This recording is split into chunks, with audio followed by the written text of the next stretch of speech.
When a janitor's mop becomes a weapon and a CEO's empire hides deadly secrets, some rescues cost more than lives. 3 seconds. That's all Noah Carter had to choose between invisibility and survival when armed men stormed the glass tower. One pulled trigger changed everything: his hidden past, his daughter's safety, and a billion-dollar conspiracy that wanted them all dead. Before we begin, I invite you to stay until the final revelation, hit that like button, and comment your city below so I can see how far this story travels. Now let's step into the shadows where heroes are born from desperation. The morning tasted like coffee and lies. Noah Carter knew both flavors well. He'd built a life around them. Bitter, dark, necessary. The industrial mop bucket rattled across the marble floor of Pierce Tower's main lobby, wheels squeaking their usual Tuesday symphony. 6:43 a.m. 17 minutes before the first wave of executives would flood through those towering glass doors, stabbing at phones, gulping overpriced lattes, pretending the world bent to their schedules. Noah preferred these quiet minutes. The building breathed differently when empty, honest, unguarded. Just stone and steel and the faint hum of ventilation systems. No pretense, no performance. He pushed the mop in wide, methodical arcs, watching the sunrise paint copper streaks across the lobby's western wall. 12-foot windows, Brazilian marble, a reception desk carved from a single piece of walnut that probably cost more than his annual salary. Everything in Pierce Tower screamed money, power, permanence. Noah had learned not to scream back. "Morning, Carter? Is he?" Jimmy from night security waved from his station, coffee mug leaving a ring on the duty log he was supposed to keep pristine. Noah raised 2 fingers in acknowledgement, not breaking rhythm. Jimmy was good people, a little sloppy, too trusting, but good. He'd brought Lily a birthday cupcake last month, store-bought but thoughtful. That counted for something. "Quiet night?" Noah asked, more habit than curiosity. "Dead as disco, yeah." Jimmy grinned at his own joke. Henderson checked in from the parking levels. Johnson's doing rounds upstairs. Should be smooth sailing till the suits arrive. Should be. Those 2 words always carried weight in Noah's world. Should be safe. Should be simple. Should be over. He'd learned the hard way that should be was hope dressed up as certainty, and hope got people killed. The mop bucket sloshed as Noah turned toward the elevator banks. He had 20 minutes to finish the lobby, another 40 for the executive floor restrooms. Then he could disappear into the maintenance corridors until the afternoon shift. Invisible. Forgettable. Exactly how he needed to be. That's when he saw the van. It rolled past the tower's entrance too slowly, brake lights flashing once, twice, like a pulse. Dark blue. Commercial plates. The kind of vehicle that should blend into city traffic without a second glance. But Noah's eyes weren't civilian anymore, hadn't been for years, and they caught what others missed. The driver's window tint was too dark for legal regulations. The panel door had no company logo, no magnetic sign, nothing to identify it despite the magnetic placard holder visible on the side. And the way it paused at the corner, not stopping, not quite rolling, spoke of surveillance, positioning, hunting. Noah's hands tightened on the mop handle. His pulse didn't spike. The old training wouldn't allow it. Instead, everything sharpened. Sounds crystallized.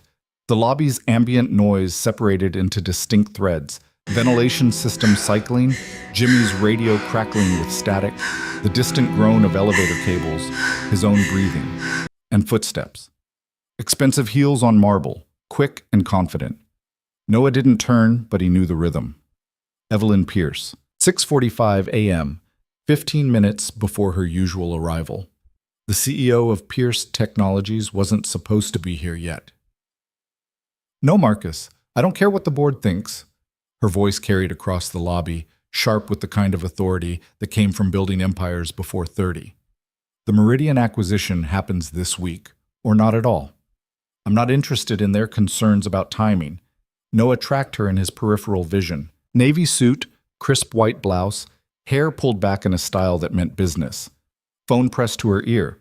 Leather portfolio under one arm. She moved like someone who'd never questioned her right to space, to attention, to victory. She also moved like someone completely unaware of the van that had just circled the block. Noah's instincts screamed. They'd been screaming for years, a constant background radiation of hypervigilance that therapy couldn't touch and medication couldn't dull. He'd learned to function through it, around it, to let it fade into white noise while he played janitor, played normal, played safe. But this wasn't white noise. This was a roar. The van reappeared, sliding into the loading zone directly outside the tower's main entrance. 3 men emerged, moving with the kind of practiced coordination that separated professionals from amateurs. 2 from the back, 1 from the passenger side. They wore matching Navy coveralls and carried equipment cases, delivery uniforms. Wrong time, wrong energy. Noah's brain cataloged details in milliseconds. The lead man's shoulders sat wrong beneath his coverall, too stiff, probably body armor. The second man's eyes swept the lobby before entering. Threat assessment, not customer service. The third kept his right hand free, his left gripping a case that hung too heavy for tools. "I'll be in my office in 5 minutes, Evelyn said, phone still pressed to her ear. She was 15 feet from the entrance, 10 seconds from walking straight into whatever was about to happen. Noah had choices. He could finish his shift, collect his daughter from the neighbor who watched her before school, go home to their small rented house with the deadbolts he'd installed himself.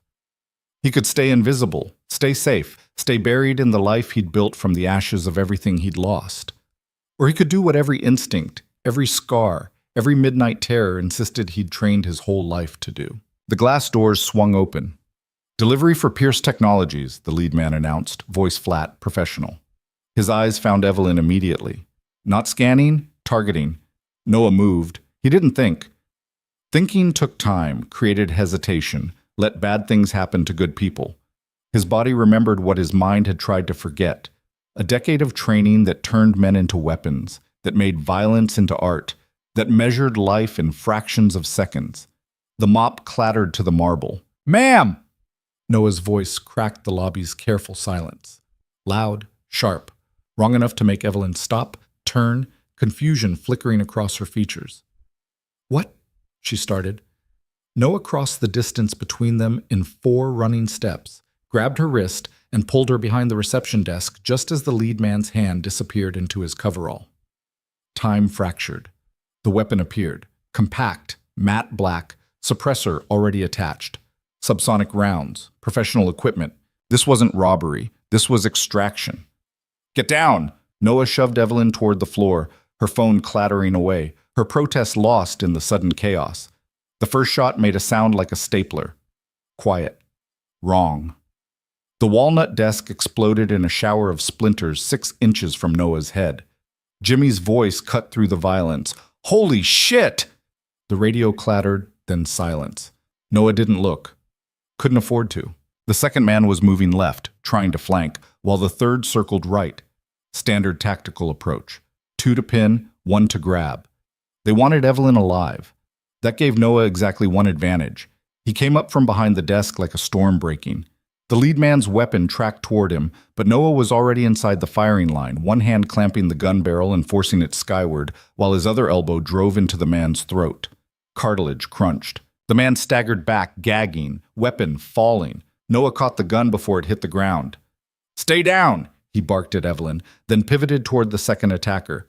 This one was faster, already adjusting, his own weapon clearing the coverall. But Noah had momentum and 20 years of muscle memory that turned the lobby into a battlefield he understood better than breathing. He fired twice. Center mass. The suppressor coughed. The second man dropped, surprise frozen on his face. The third attacker dove behind a marble column, screaming into a radio. "Package is hostile. We need backup. Repeat. Package is..." Noah didn't let him finish. He vaulted the desk, landing in a roll that brought him up beside the column. The man spun, weapon rising, but Noah was already there, inside his reach, hand clamping the gun wrist and twisting until bone cracked and the weapon clattered away. "Who sent you?" Noah's voice was ice. The man's eyes were wide with pain and fear. "We were just supposed to..." "Who?" But the answer came from behind them, from the entrance, where 2 more men in coveralls were pouring through the doors, weapons drawn, the van's engine still running. Backup had arrived. Noah calculated odds in the same second he pulled Evelyn to her feet. 5 hostiles, 2 down, 3 active. 1 civilian, 1 suppressed weapon with maybe 8 rounds left. 30 feet to the emergency stairs, 25 to the elevator bank. 0 good options. Run, he told Evelyn. Emergency stairs, now. For once, the CEO didn't argue. She ran, heels skittering on marble, portfolio abandoned, all that boardroom confidence stripped to simple survival instinct. Noah laid down covering fire, 3 shots that sent the new arrivals diving for cover, then followed. The weapon feeling too familiar in his hands, the old pattern settling over him like a suit he'd sworn he'd burned. They hit the stairwell at a dead sprint. Evelyn was fast. He'd give her that, taking stairs 2 at a time despite the heels. But their pursuers were faster, trained, determined. Keep going! Noah shouldered through the 3rd-floor door, dragging Evelyn with him. The hallway stretched ahead, darkened offices on both sides, emergency lighting casting everything in amber shadows. "Who are you?" Evelyn gasped, finally finding her voice between heaving breaths. "Not now." "Those men had guns. They were shooting." "Jimmy, focus on living, process later." Noah scanned the hallway, his tactical brain overlaying the civilian architecture with fields of fire, cover points, choke points. The elevator bank offered 0 protection. The conference rooms had glass walls. The executive suites, the stairwell door slammed open behind them.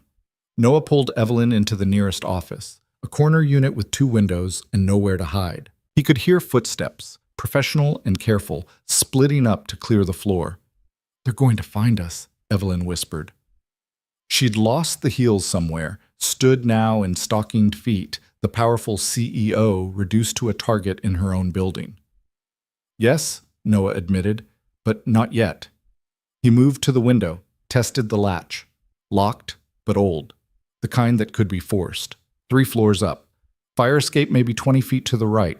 Probably haven't been inspected in years. Rust and pigeons and city neglect. "You're insane," Evelyn breathed, reading his intention. "Probably." Noah grabbed the desk chair, a rolling ergonomic thing worth more than his car, and hurled it through the window. Safety glass exploded outward in a crystalline shower. Alarms instantly screaming to life throughout the building. "Climb!" He grabbed Evelyn's arm, practically lifting her toward the broken window. "Fire escape!" "I can't." "You can." His voice allowed no argument.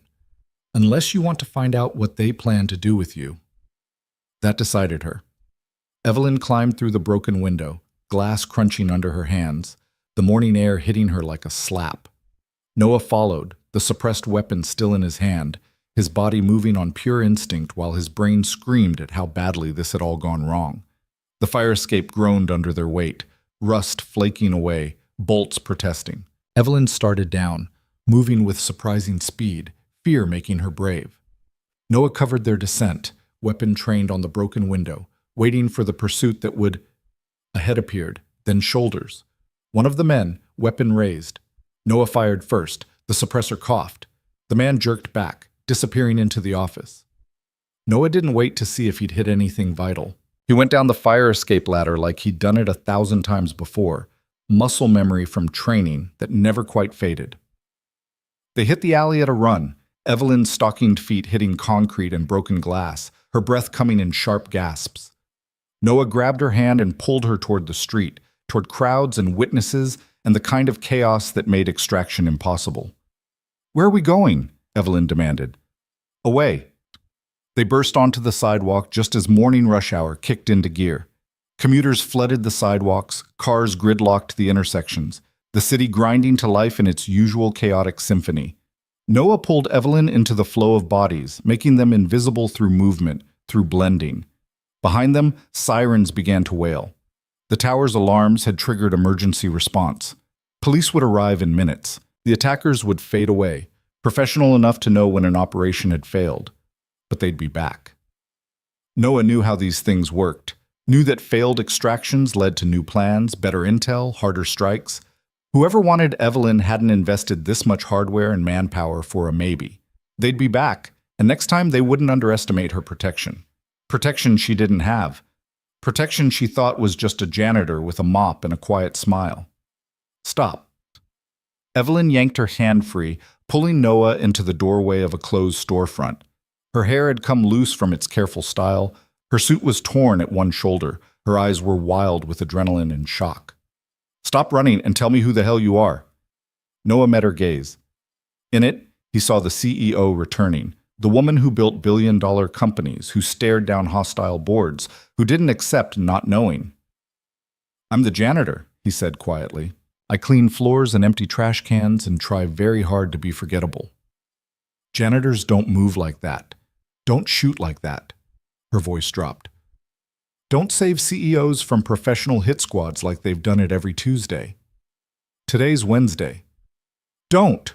The word cracked between them. "Don't joke. Don't deflect. Jimmy is back there. Those men were there for me. And you—" She gestured at him, at the weapon still in his hand, at the way he stood even now, body angled to watch the street, every muscle ready. "You're not what you pretend to be." Noah looked down at the gun. Compact. Efficient. Exactly the kind of weapon his old life had taught him to use without thinking. He'd sworn he'd left that life behind, sworn it to Lily, to himself, to the therapist who'd tried to help him process trauma into something survivable. One morning, one choice, and here he was, holding death again. "No," he agreed softly. "I'm not." Evelyn studied him, and Noah could see her brilliant mind working, cataloging, analyzing. She was a problem solver, an empire builder, someone who turned chaos into opportunity. This was just another puzzle, except this puzzle bled. "We need to go to the police," she said finally. "We need to get you somewhere safe. The police won't know what questions to ask." Noah's voice was gentle but firm. Those men were professionals. Military-grade equipment, tactical coordination, specific target acquisition. This wasn't random. Someone wanted you specifically, alive, and invested serious resources to make it happen. Why? That's what we need to figure out. He hesitated, then added, "But not here. Not exposed." "Then where?" Noah didn't answer immediately. His mind was already running scenarios, calculating risks. His house was out. Too obvious, too dangerous. Lily was there. A hotel meant cameras and records. Public spaces meant exposure. They needed time, privacy, somewhere to breathe and think and understand what had just happened. "Your office," he said finally. "Top floor. Best security in the building, controlled access, and you can access company resources without raising flags. You want to go back? Those men are gone by now. Police response will have forced them to abort, but they'll have left evidence, maybe enough to identify them." He met her eyes. "And if they're already inside your company network, we need to know." Evelyn stared at him for a long moment. This janitor who spoke like a soldier, who moved like violence, who'd saved her life without hesitation. "This is insane," she said quietly. "Yes." "I should fire you." "Probably. Or have you arrested?" "That's an option." She laughed, brittle and sharp. "You're not even going to argue? Would it matter?" Another pause. Then, "What's your real name?" "Noah Carter. That part's true." "But the janitor part?" "Also true. I clean floors, I go home to my daughter, I pay taxes and attend parent-teacher conferences and pretend the past is past." His voice roughened. "I've been pretending for 8 years." "And today?" "Today the pretending stopped." Evelyn processed this, her sharp CEO brain visible behind her eyes. "You have a daughter." It wasn't a question, but Noah nodded anyway. "Then you should go to her. Get her somewhere safe. I can handle—" "They know where you live," Noah interrupted. "They know your schedule, your routines, your security protocols. They knew you'd be early today, knew the lobby would be empty, knew exactly how many guards would be on duty." He paused. "Someone inside your company fed them that information." The words landed like hammer blows. Evelyn's face went pale. "No, my people, your people include someone who wanted you kidnapped. Maybe killed." Noah's voice was soft but relentless. "Which means right now you can't trust anyone." "Except you? A janitor with a mysterious past who just happened to be there when armed men attacked?" "I didn't happen to be there. I worked there. Same shift, same floor, same boring routine for 3 years.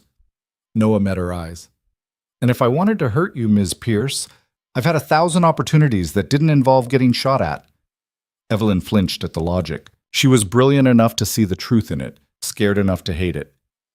"What do you want?" she asked finally. "To keep my daughter safe." to not get killed, to understand why my quiet life just exploded."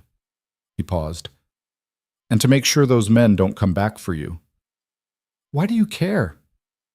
Noah thought about Lily's laugh, about parent-teacher conferences and bedtime stories, about the small, perfect life he'd built from ruins. He thought about the promise he'd made when he'd walked away from everything. Never again, never violence, never that world. He'd broken that promise this morning. Might as well make it count. "Because you remind me of someone," he said quietly. "Someone who deserved saving." It was partially true.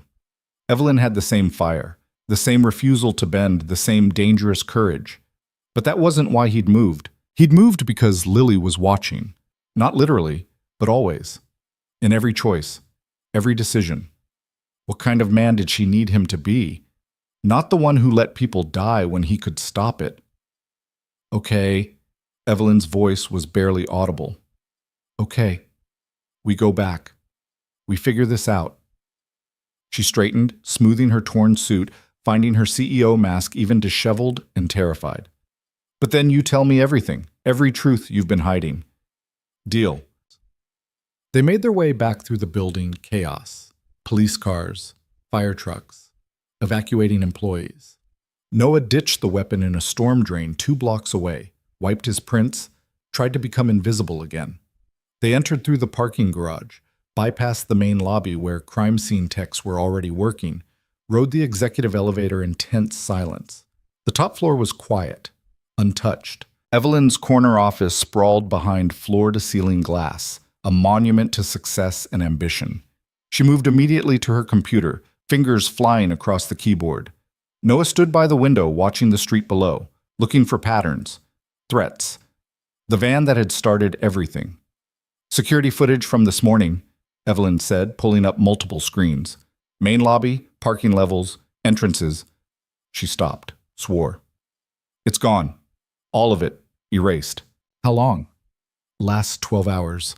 Completely wiped." Her voice was tight. "That's not random.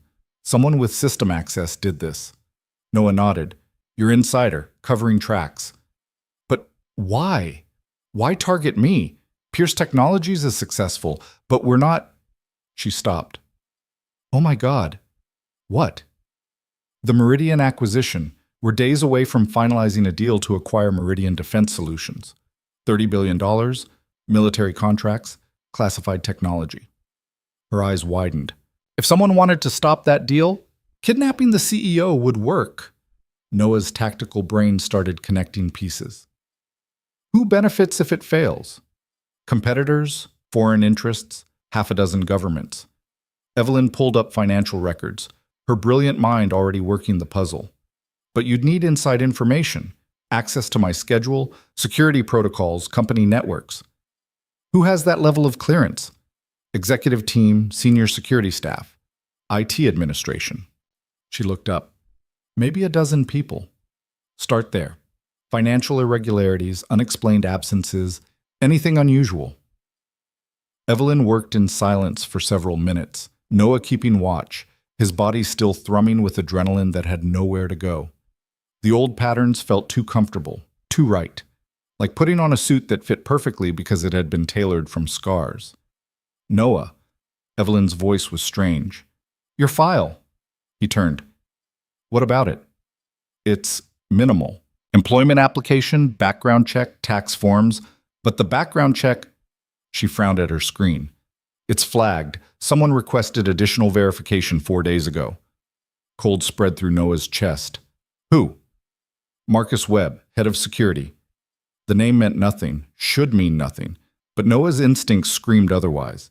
Someone had been looking into him 4 days before armed men showed up. That wasn't coincidence.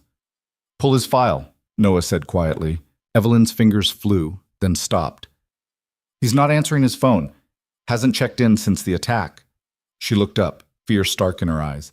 "He should have been first on scene. That's protocol." "He was on scene, in a van, coordinating." The words hung between them like accusations. Evelyn's head of security, the man responsible for her safety, selling her out to whoever wanted her badly enough to send professionals. "I trusted him," Evelyn whispered. "Trust is what they exploit." Noah moved to the desk. We need to find him before he disappears.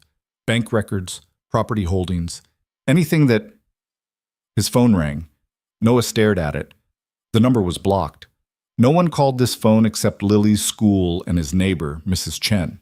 Both used known numbers. This was wrong. He answered anyway. Yes? Mr. Carter. The voice was cultured, calm, wrong. I hope Miss Pierce is unharmed. That would complicate things unnecessarily. Noah's blood turned to ice. Who is this? Someone interested in your unique skills and your daughter's continued well-being. Everything stopped. The world contracted to just the phone, the voice, the implied threat. Lily is fine, the voice continued. Currently at Oakwood Elementary, Mrs. Patterson's third-grade class. She's wearing the blue dress you bought her last month, the one with the yellow flowers. A pause. She's very trusting, Mr. Carter. Sweet. That could be dangerous. Noah's hand clenched the phone hard enough to crack the case. Evelyn watched him, confusion turning to alarm. Touch her, Noah said softly, and I'll burn everything you've ever loved. Such passion, that's what we've been missing. That fire, that commitment. The voice turned businesslike. Here's what happens next. You come work for us. Full-time, full access, the life you were meant for. In exchange, your daughter grows up safe. Ms. Pierce continues building her empire. Everyone wins. And if I refuse? Then Lily has an accident. Terrible, tragic, unavoidable. And Ms. Pierce, well, today was just the first attempt. There will be others, more creative, more permanent. Noah's vision blurred red at the edges. The old rage, the violence he'd buried, surged up like a tide. This was why he'd left. This was the world that turned children into leverage and morality into weakness. I need time, he managed. You have 24 hours. We'll be in touch with the location. The voice paused. Oh, and Mr. Carter, don't involve the police. Don't run. We have people everywhere, watching, waiting. One wrong move and Sweet Lily learns what loss really means. The line went dead. Noah stood frozen, the phone still pressed to his ear, his heart hammering against ribs that suddenly felt too tight. Lily. They'd threatened Lily, used her as a weapon against him, the one thing he couldn't survive losing. Noah? Evelyn's voice seemed to come from far away. What's wrong? Who was that? He looked up, met her eyes, saw her brilliant, fierce, in control, saw everything his life wasn't anymore. They have my daughter, he said, or they will if I don't do exactly what they want. Evelyn went pale. Oh my God. I need to get to her school, now. Noah was already moving, his body on autopilot, tactical planning overriding terror. They said she's safe now, but you don't trust them. Evelyn grabbed her keys. My car, garage level. We'll be there in 10 minutes. You should stay here, locked down. Security, my head of security just tried to have me kidnapped, she interrupted. I'm not trusting anyone right now except the janitor who shoots like special forces. She headed for the door. Besides, you saved my life. Least I can do is drive the getaway car. Noah wanted to argue, wanted to push her away, keep her safe, protect her from the chaos he'd dragged into her world. But time was bleeding away, and Lily was out there, trusting and innocent and wearing a blue dress with yellow flowers. They ran. The garage was cold and echoing, Evelyn's BMW chirping awake as they approached. She drove like she ran companies, fast, decisive, slightly terrifying. They hit street traffic with the kind of urgency that made other drivers honk and swerve. Noah's phone buzzed. Text from Mrs. Chen. Running late, picking up Lily. School called. Can you get her? His stomach dropped. School never called Mrs. Chen. She wasn't the emergency contact. This was wrong. He dialed the school. It rang 4 times before someone answered. Oakwood Elementary. This is Noah Carter, my daughter, Lily Carter, 3rd grade. Is she... Oh, Mr. Carter. Yes, Lily's been signed out about 20 minutes ago. The world tilted. By who? The woman who called earlier. She said you were in meetings and she'd pick Lily up for you. What woman? Noah's voice was ice over rage. A pause. The one from your emergency contact list. She had proper ID, signed all the forms. Noah hung up, dialed Lily's cell phone, the cheap emergency-only device he'd given her. It rang once, then went straight to voicemail. "They have her," he said. "They actually took her." Evelyn's hands tightened on the steering wheel. "Where?" "I don't know." Noah's mind raced, pulling tactical training over personal terror. "They'll want leverage. Somewhere they can control the environment, limit my options," he thought. "Somewhere that makes a statement." His phone rang again, same blocked number. "Change of plans, Mr. Carter." The voice was still calm, still wrong. "The 24 hours was generous, too generous. We need commitment now. Where's my daughter?" "Safe, scared, asking for her daddy." A pause. "She drew you a picture at school today. Hearts and stick figures. Very touching." Noah's vision went white. "If you hurt her, come to the Riverside Industrial Complex. Warehouse 7, 1 hour. Come alone, or Lily learns exactly how fragile little girls can be." The line died. Evelyn was already turning the car, heading toward the river, toward the abandoned industrial district that hadn't seen legitimate business in a decade. "This is a trap," she said. "Yes. They'll kill you both." "Probably." "Then we call the police. SWAT. Hostage negotiators. And they'll kill Lily the moment they hear sirens." Noah's voice was dead. "This isn't a negotiation, it's a demonstration. They want me to know they can take anything, anyone, anytime." "So what do we do?" Noah looked at her, brilliant, fierce, way too deep in something she never asked for. He should send her away, should make this his problem alone. But he'd learned something this morning. The past didn't stay buried. Violence didn't stay locked away. And sometimes the only way through hell was with company. "We go in," he said quietly. "We get Lily out. And then I burn them down until there's nothing left but ash and regret." Evelyn met his eyes, and in hers he saw a reflection of his own fury. Someone had violated her company, threatened her life, and now held a child hostage. Bad move. "Okay," she said. "Let's go commit some very specific violence." They drove toward the river, toward the trap, toward whatever waited in Warehouse 7. Noah's phone showed 53 minutes until the deadline. 53 minutes to figure out how to save his daughter from people who'd turned her into a weapon. Behind them, Pierce Tower still swarmed with police. In front of them, sunset painted the industrial district in blood-red light. And somewhere in between, Lily waited, trusting her father to save her. He wouldn't fail her. He couldn't. The man who'd been just a janitor was gone. In his place sat someone older, harder, trained in arts that polite society pretended didn't exist. Noah Carter was going to war, and Mercy wasn't invited. The Riverside Industrial Complex rose from the waterfront like a monument to economic collapse. 50 acres of rusted metal and broken dreams, warehouses that hadn't seen legitimate cargo in 15 years. The city kept promising redevelopment, luxury condos, artisan markets, riverside parks, but money always dried up, attention always shifted, and the complex remained exactly what it had become, a perfect place for things society wanted to forget. Noah had scouted it once, years ago, back when he'd first arrived in the city with Lily strapped in a car seat and everything he owned in 2 duffel bags.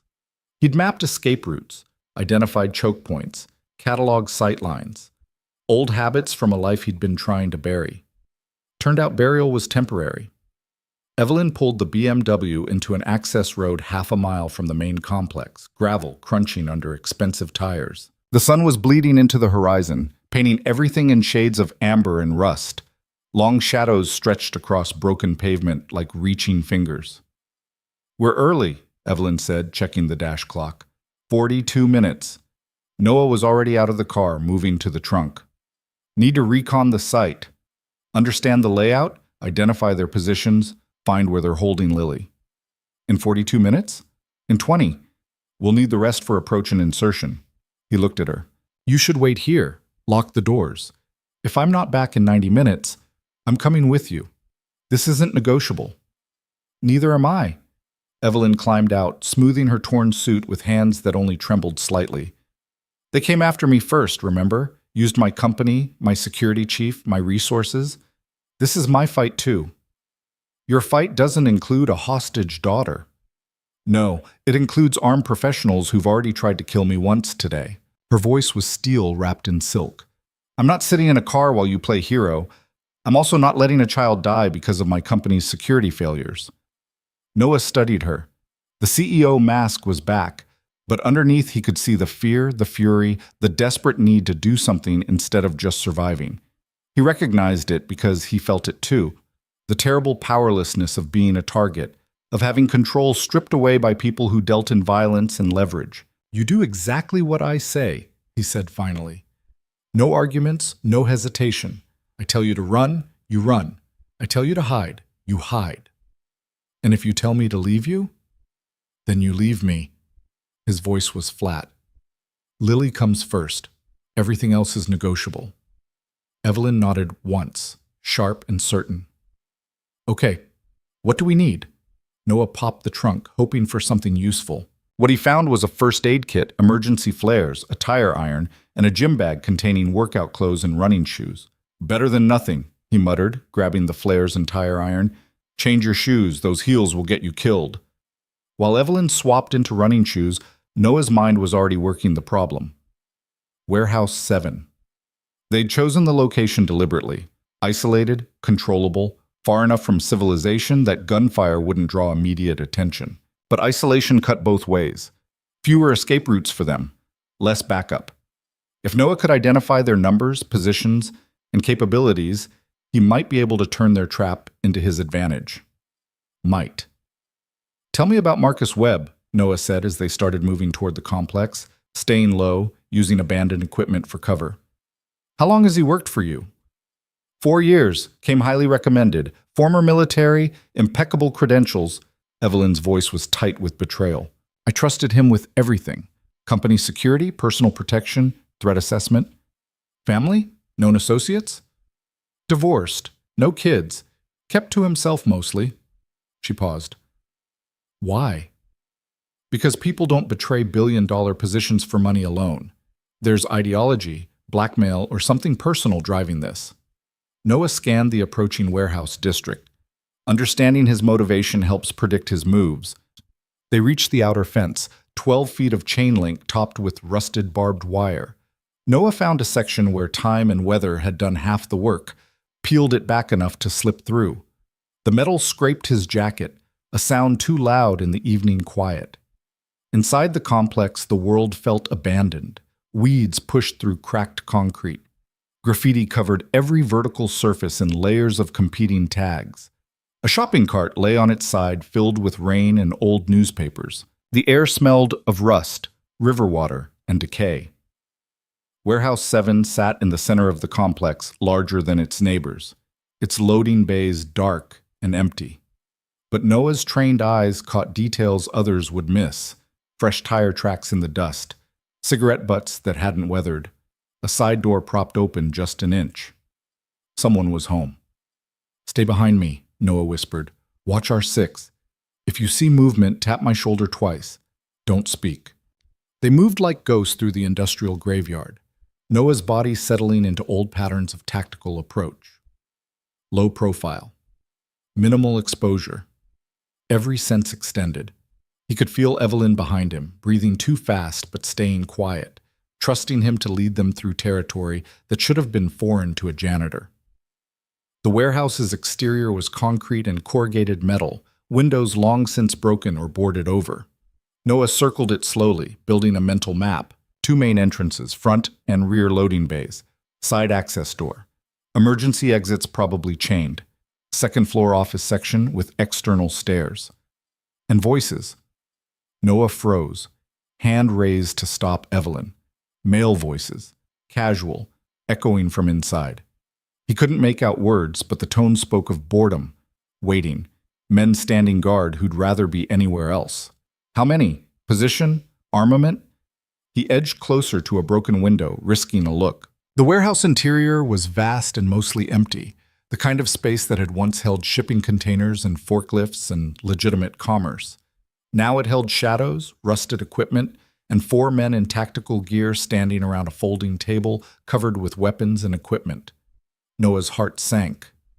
4 guards visible, probably more deeper in the warehouse. Professional loadout, body armor, communication gear, automatic weapons. These weren't rent-a-thugs. This was a coordinated team with military-grade resources, and somewhere inside Lily. His phone buzzed. Text message from the blocked number. 15 minutes, Mr. Carter. Front entrance. We're waiting. Noah showed it to Evelyn, who read it with growing alarm. That's not enough time to... She started. He pressed a finger to her lips. Sound carried in spaces like this. Instead, he gestured for her to follow, moving away from the warehouse, back toward a cluster of abandoned shipping containers that offered cover and concealment. Once safely out of earshot, he spoke quietly. At least 4 guards, probably 6 total. Military training, heavy weapons. He met her eyes. This is bad. Can you take them?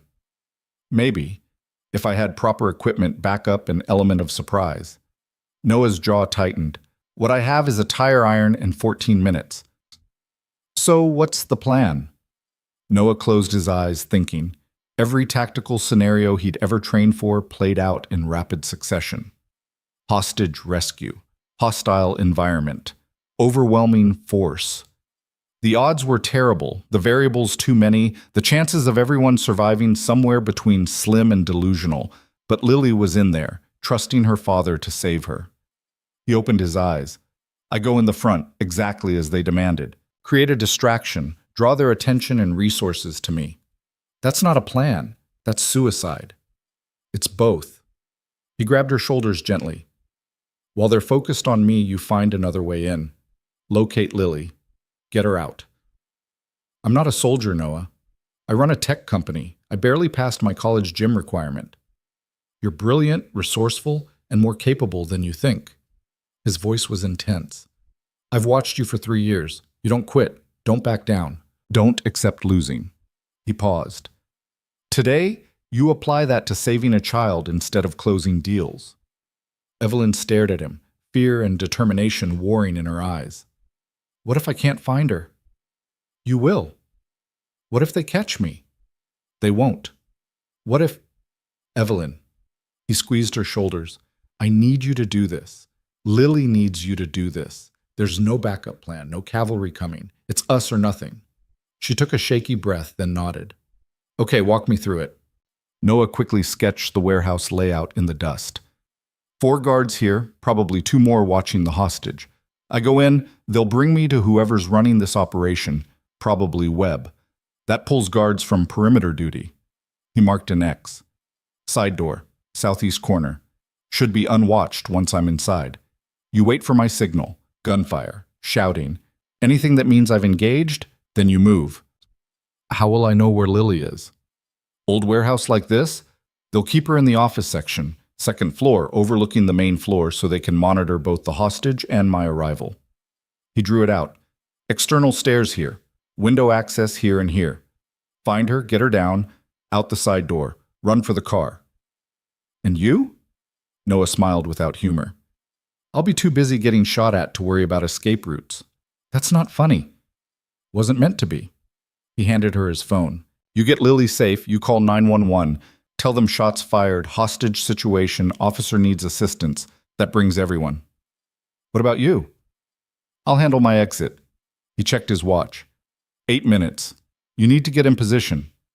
Evelyn looked at the crude map, at the warehouse looming in the distance, at Noah's face, calm, certain, ready to walk into death for a daughter she'd never met. This is insane, she whispered. Yes. We're going to die. Maybe. And you're still going in? Noah thought of Lily's laugh. Her drawings taped to their refrigerator, the way she hummed while doing homework, the trust in her eyes every night when he tucked her in and promised the monsters weren't real. He'd lied about the monsters. Time to make it true. She's my daughter, he said simply. There's no choice. Evelyn nodded slowly, understanding settling over her features. Okay. She stood testing the running shoes, rolling her shoulders like an athlete before competition.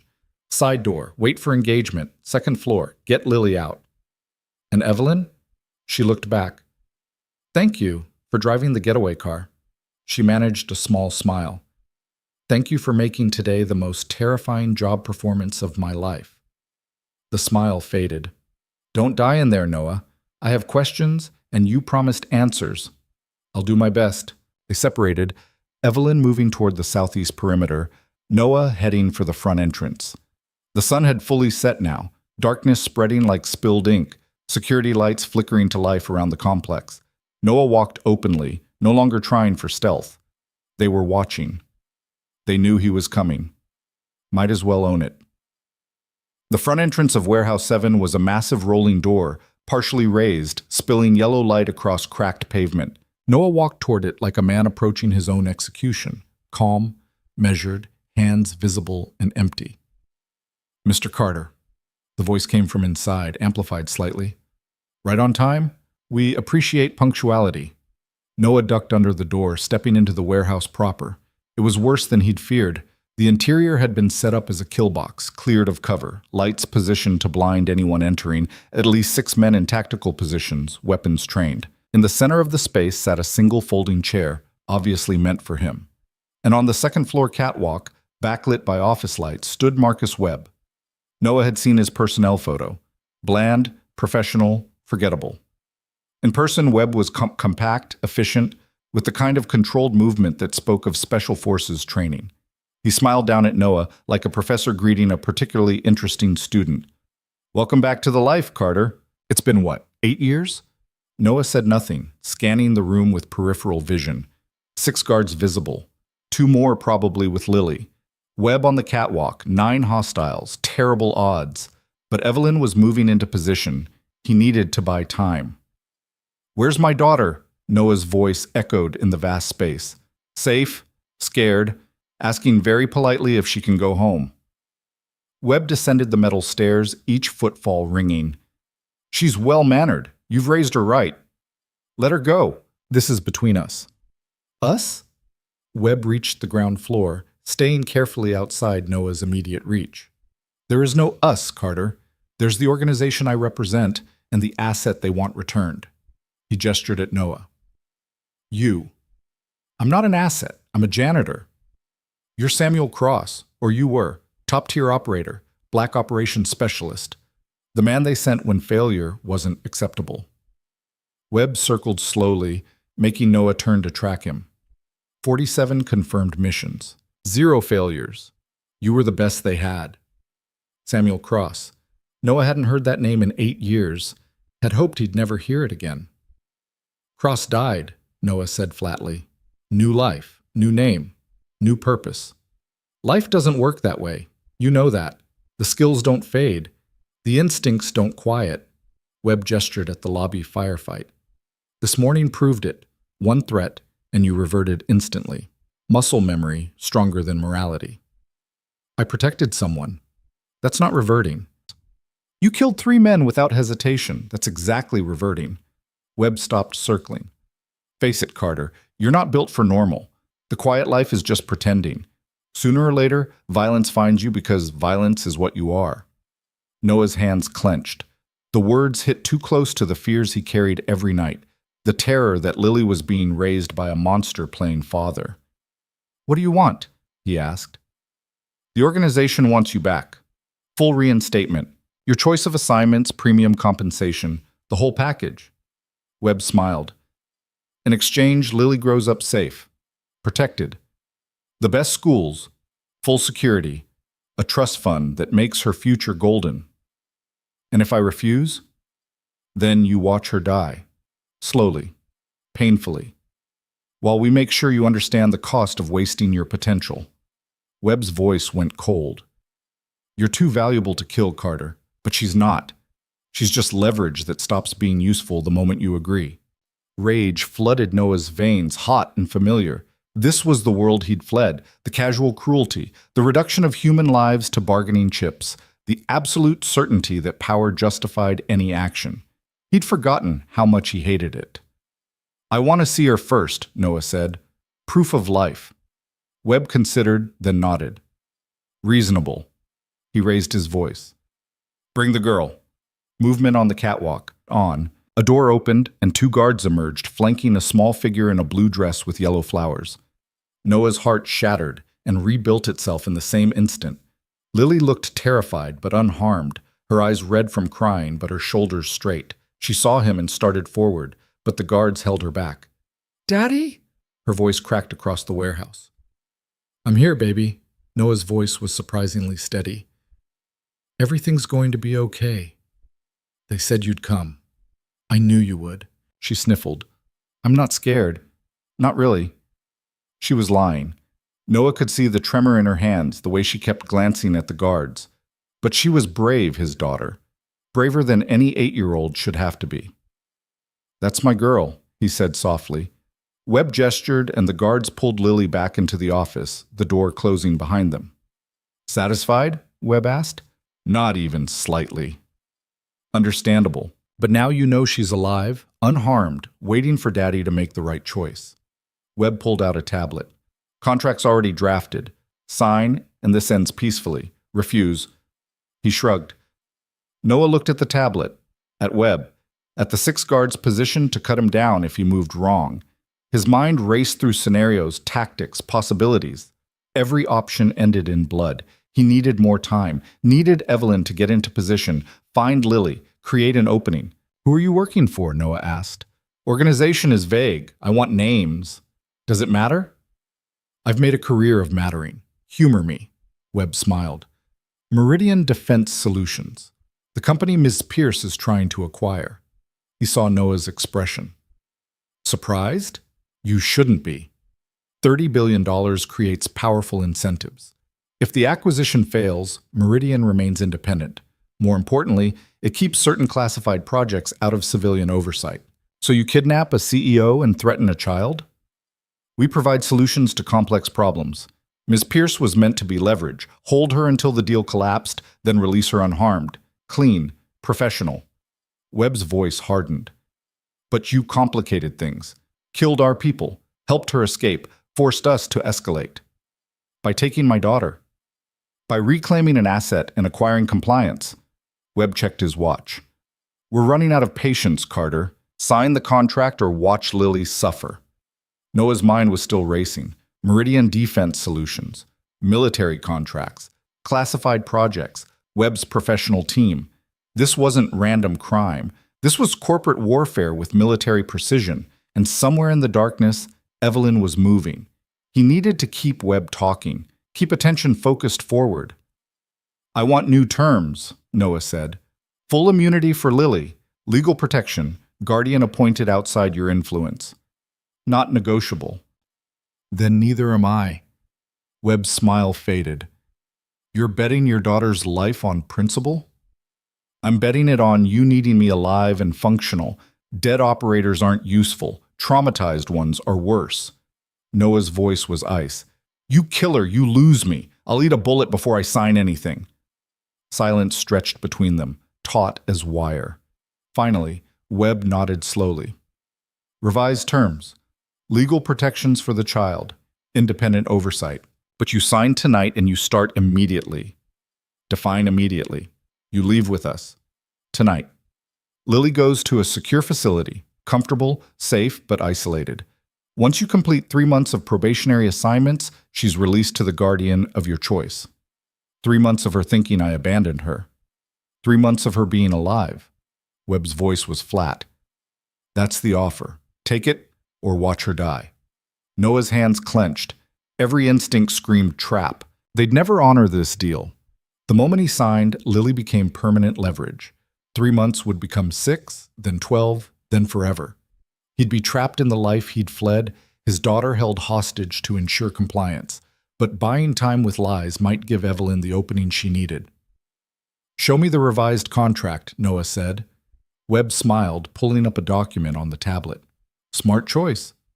While Webb manipulated the screen, Noah's peripheral vision caught movement. Just a flicker on the second-floor catwalk, barely visible. But enough.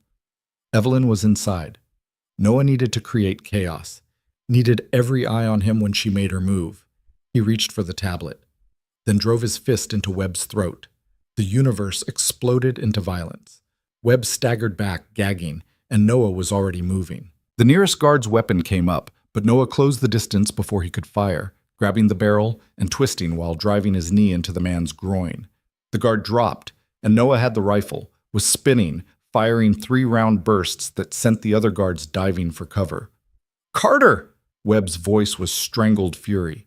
You just killed your daughter. Noah didn't answer. He was too busy destroying the kill box they'd built. He put rounds through the overhead lights, plunging half the warehouse into darkness. Fired at the stacked equipment until it toppled, creating cover. Drove the guards back with suppressing fire that valued chaos over precision. On the second floor, Evelyn burst from the shadows, running for the office where Lily was held. A guard spotted her, raised his weapon. Noah shot him. The man fell, and Evelyn disappeared into the office. Seconds later, she emerged with Lily in her arms, running for the external stairs. "Stop them!" Webb screamed into his radio. "All units, the package is escaping!" More guards appeared, converging on the catwalk. Noah laid down covering fire, forcing them back, buying Evelyn precious seconds. She hit the stairs at a dead run, Lily clinging to her neck, both of them silhouetted against the office lights. Noah saw the guard taking aim, saw the angle, knew he couldn't stop it in time. "Down!" he roared. Evelyn dropped, rolling just as the guard fired. Bullets sparked off metal railings where her head had been. Noah returned fire. 3 shots center mass, and the guard collapsed. Evelyn made it to ground level, still carrying Lily, sprinting for the side door. "Go!" Noah shouted. "Don't stop!" They disappeared into darkness, and Noah felt something in his chest release. Lily was out, safe, moving away from danger. Now he just had to survive. The remaining guards were closing in, coordinated, professional. Noah was outnumbered, outgunned, trapped in the center of their kill box. The rifle clicked empty. He dropped it, pulled the tire iron from his belt. Laughable weapon against trained operators with automatic rifles. But Noah had stopped being reasonable the moment they touched his daughter. He charged. The first guard never expected it. A frontal assault when retreat was the only logical option. Noah closed the distance before he could adjust, the tire iron crushing his weapon hand, following through to his temple. The man dropped like a puppet with cut strings. The second guard got a shot off. It hit Noah's shoulder, spinning him, pain exploding white hot. But pain was just information, and Noah had learned to function through worse. He kept moving, got inside the guard's reach, drove the tire iron into his knee. Cartilage crunched. The guard screamed. 3 more converging. Noah was bleeding, slowing, running on adrenaline and fury. Not enough. Then gunfire erupted from the warehouse entrance. Noah looked up to see Evelyn standing in the doorway, Lily beside her, both of them silhouetted by security lights. Evelyn held one of the fallen guard's rifles, firing wild but effective suppressing bursts that sent Noah's pursuers diving for cover. "What are you doing?" Noah shouted. "I said run! Shut up and let the CEO save you." Evelyn fired again, her aim terrible, but her determination absolute. Lily stood beside her, small and scared, but refusing to hide. "Come on, Daddy, we're not leaving without you." Noah's heart broke and soared simultaneously. His daughter, his impossible, brave, ridiculous daughter. He ran. Bullets chased him across the warehouse floor, sparking off concrete, whining past his head. 20 feet, 15, 10. Evelyn kept firing, keeping the guards suppressed, Lily watching with wide eyes as her father sprinted toward them. Noah hit the doorway at a full run, grabbing both of them, pulling them away from the entrance as return fire chewed through the metal frame. "Move!" he gasped. "Car! Now!" They ran through the industrial graveyard, Lily's small legs pumping, Evelyn half carrying her when she stumbled. Behind them, shouts and pursuit. Ahead, the fence line and freedom. Noah's shoulder was on fire, blood soaking his shirt. He could feel himself slowing, strength bleeding away with each heartbeat. Not enough. He needed to get them safe. Needed to... Evelyn's BMW appeared ahead, right where they'd left it. Noah grabbed the keys from Evelyn's hand, pulled the door open, practically threw Lily into the back seat. "Belt!" he ordered. Lily scrambled to comply, small fingers shaking as she clicked the buckle. Evelyn dove into the passenger seat just as the first guard cleared the fence behind them. Noah gunned the engine, tires shrieking, the BMW fishtailing on gravel before catching traction. Bullets shattered the rear window. Lily screamed. Noah kept driving, serpentining, making them a difficult target as they raced toward the access road. "Is everyone okay?" he shouted over the wind and chaos. "Define okay!" Evelyn was twisted in her seat, watching their pursuit. "They're following!" 2 vehicles. Noah checked the rear view. Sure enough, headlights, close and closing. "Hold on," he said, and pressed the accelerator to the floor. The BMW surged forward, expensive German engineering responding beautifully. But their pursuers had the same advantage: professional drivers, powerful vehicles, absolute determination. And Noah was bleeding. "Daddy, you're hurt." Lily's voice was small and terrified. "I'm okay, baby. Just a scratch." "That's a lot of blood for a scratch," Evelyn said quietly. She was right. Noah could feel consciousness fuzzing at the edges, his shoulder screaming, the steering wheel slippery with blood. He needed medical attention, needed to stop, needed...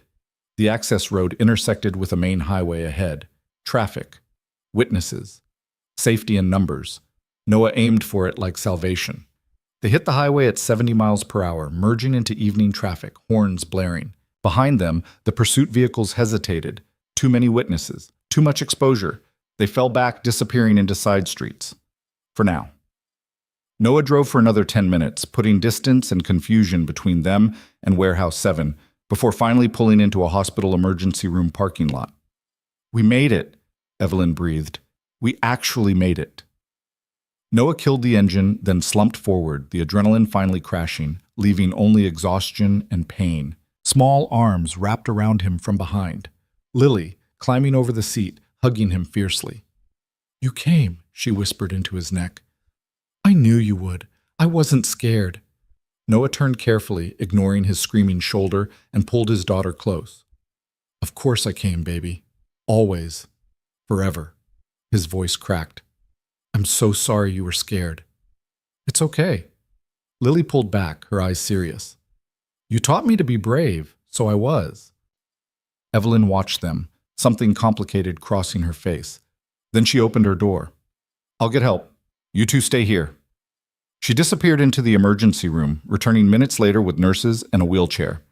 They tried to take Noah immediately, but he refused to release Lily, so they compromised, treating him in the waiting area while his daughter sat on his lap, her small hand gripping his with determination.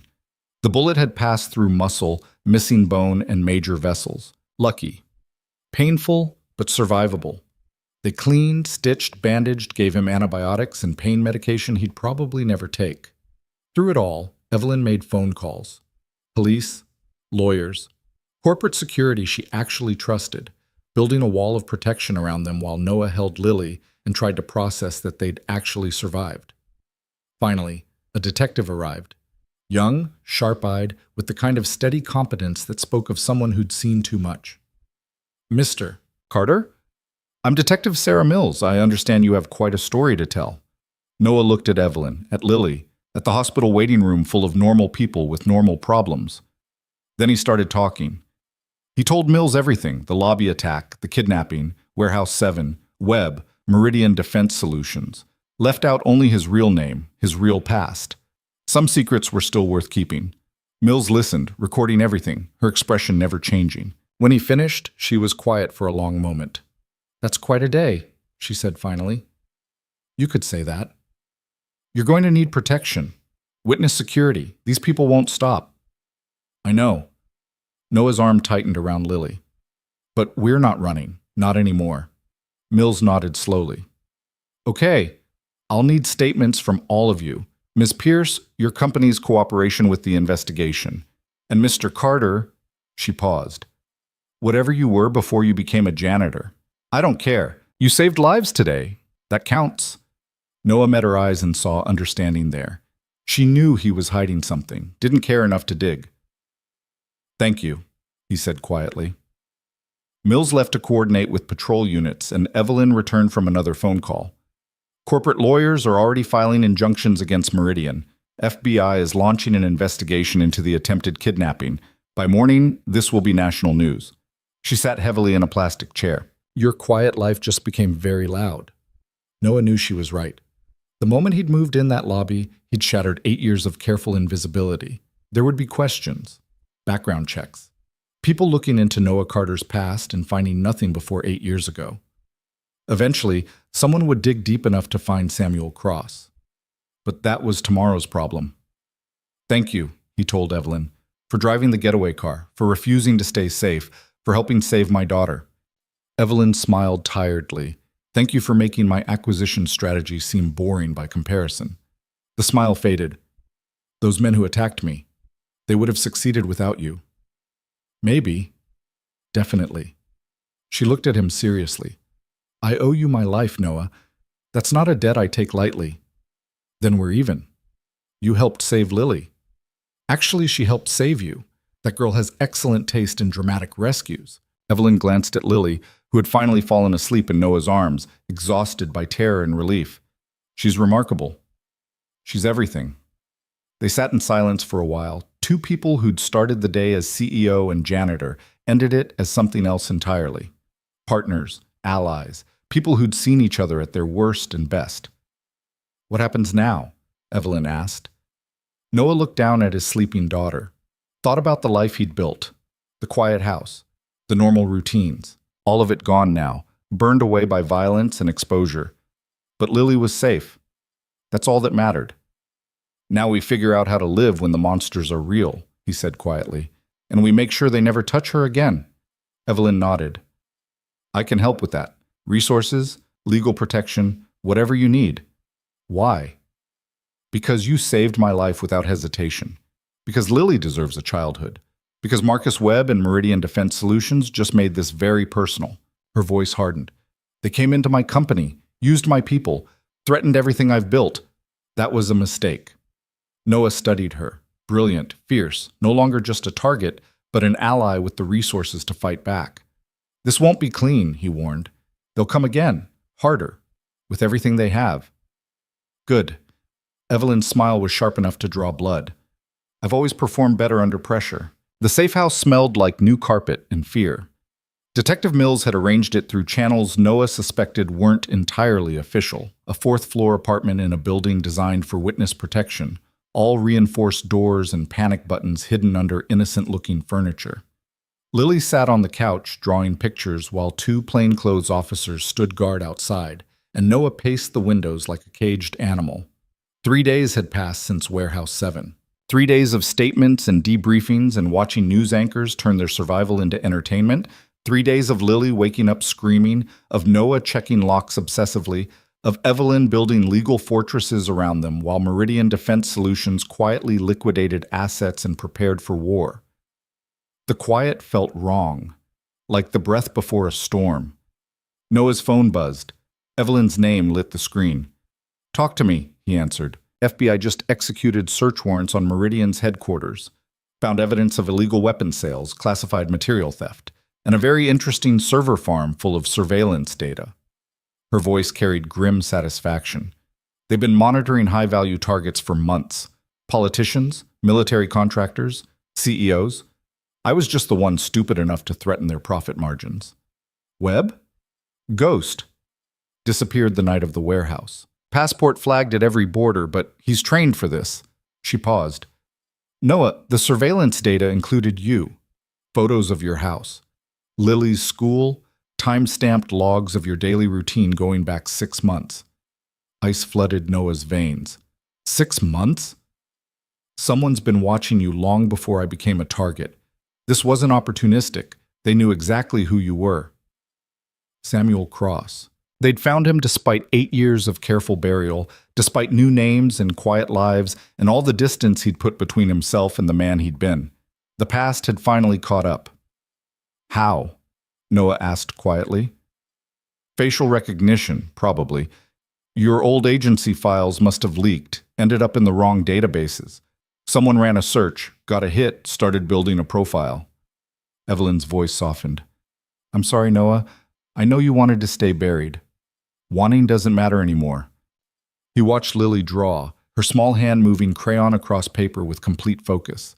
She was sketching their house, the little rented place with its deadbolts and nightlights. Home. Safe. A lie they could no longer afford. What else did they find? Communications with someone inside Pierce Technologies. Encrypted, but IT is working on decryption. We should know who Webb's contact was within 48 hours. And when we do, then we burn them down legally, publicly, and permanently. Evelyn's voice turned to steel. I've spent 3 days watching my company get dissected by federal investigators because my head of security was selling me to the highest bidder. Mercy isn't on the menu.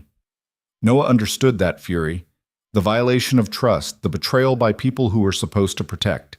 He'd felt it before, a lifetime ago, when his own agency had decided he was more useful dead than retired. That decision had cost them everything. There's something else, Evelyn continued. The board called an emergency meeting. They want me to step down temporarily, until the investigation concludes. You're joking. I wish. Apparently attempted kidnapping makes shareholders nervous, bad optics. Her laugh was brittle. Marcus Chen is pushing hardest, says my judgment is compromised, that hiring Webb proves I'm a liability. Chen's the VP of operations? And the board member who's been fighting the Meridian acquisition from day one. Coincidence? She didn't wait for an answer. I need to go back, Noah. Face them. Prove I'm still in control. It's not safe. Neither is hiding while someone else destroys what I built. Her voice was absolute. I return tomorrow. Press conference at 10. Board meeting at 2. Public. Witnessed. Protected. Protected by who? The same security team that included Webb. By new people. Vetted personally. Background checks running back to kindergarten. She paused. And by you, if you're willing. Noah stopped pacing. I'm a janitor with a target on his back and a daughter to protect. You're an operator with skills most security professionals only pretend to have. And like it or not, we're in this together now. They came for both of us. They'll keep coming until we stop them. She was right. Noah knew it with this cold certainty that came from decades of violence. Running didn't work. Hiding didn't work. Eventually, people like Webb and organizations like Meridian found you, and then the only questions were how much you'd lost and whether you survived the reckoning. Better to choose the battlefield than let them choose it for you. I need guarantees for Lily, Noah said. Real protection, multiple layers. If I'm standing next to you at a press conference, she's exposed. Already arranged. Mills has a team specifically for her. Federal marshals, not local cops. They'll stay with her here while you're with me. Evelyn's voice softened. I know what I'm asking, Noah. Putting your daughter at risk to protect me. But I think we both know the only way she's truly safe is if we end this permanently. Noah looked at Lily again. She'd finished the house drawing and started on a new one. Stick figures holding hands. Him, her, and a third figure in a business suit. Evelyn. His daughter had decided the CEO who'd helped save her was part of their family now. Children saw things simply sometimes. Clearly. Okay, Noah said. I'll be there. But we do this smart. Multiple exits, advanced security sweeps, and the second anything feels wrong, we're gone. Agreed. I'll send a car at 8 tomorrow morning. Armored. Driver I've known for 15 years. She hesitated. Thank you, Noah. For trusting me with this? Thank you for not treating my daughter like acceptable collateral damage. Never. The word was a vow. I'll see you tomorrow. The line went dead. Noah pocketed the phone and joined Lily on the couch. She immediately abandoned her drawing to climb into his lap, small and warm and trusting. Who was that? She asked. Ms. Pierce. She needs help tomorrow. The lady who carried me out of the scary place? That's her. Lily considered this seriously. She's nice. She promised me ice cream when everything's safe again. Did she? Yep, cookie dough. She asked what my favorite was. Lily snuggled closer. Are we going to help her? I am. You're staying here with some very nice people who'll keep you safe. But you'll come back? The question hit harder than it should have. Noah thought about press conferences and board meetings and people who'd already proven they'd kill to protect their secrets. Thought about all the ways tomorrow could go catastrophically wrong. Always, he promised, hoping it wasn't a lie. I'll always come back to you, baby. Lily accepted this with the absolute faith only children possessed. Okay. Can we watch a movie? They watched a movie. Then Noah made dinner from the safe house's stocked kitchen, helped Lily with the homework her teacher had sent, and tucked her into bed with extra nightlights because darkness still made her shake. Daddy? She whispered as he was leaving. Yeah, baby? Those men, the ones who took me. Her voice was very small. They said you used to be like them, that you hurt people. Noah's heart stopped. He moved back to her bedside, sat carefully on the edge. What else did they say? That you were pretending, that Janitor Daddy wasn't real. She looked up at him with eyes too old for 8. Is that true? Noah had prepared for this conversation, had rehearsed answers in therapy, in midnight panic attacks, in quiet moments when he'd wondered how to explain his past to someone who thought monsters were imaginary. Turned out, preparation didn't help. A long time ago, he said slowly, before you were born, I had a different job. I worked for people who asked me to do difficult things, sometimes dangerous things. Like the scary warehouse? Yes, like that. He took her small hand. But then I met your mom, and she showed me I could be someone different, someone better. And when you were born, I promised I'd only be that person, the one who makes you breakfast and helps with homework and checks for monsters. But the monsters came anyway. Yeah, they did. Noah's throat tightened, and I had to remember some of the old ways to keep you safe. But that doesn't mean Janitor Daddy isn't real. He's the realest thing I've ever been. Lily absorbed this with the kind of seriousness that broke his heart. The scary men said you were good at hurting people. Are you? Truth or comfort? Noah chose truth. She deserved that much. Yes, he admitted. I was very good at it. But being good at something doesn't mean it's who you are. You're good at math, but you're not just math. You're art, and kindness, and bad jokes, and loving too much. He squeezed her hand. I'm good at keeping people safe. Sometimes that means being scary to scary people. Like a guard dog? Kind of like that. Okay, Lily snuggled deeper into her blankets. I still love you, even the scary parts. Noah's eyes burned. I love you too, baby. All the parts. Forever. He sat with her until sleep took her, then stood watch by her door for another hour, making sure the nightmares stayed away. When he finally returned to the living room, Detective Mills was waiting, having entered so quietly he hadn't heard. She handling it okay? Mills asked. Better than I am.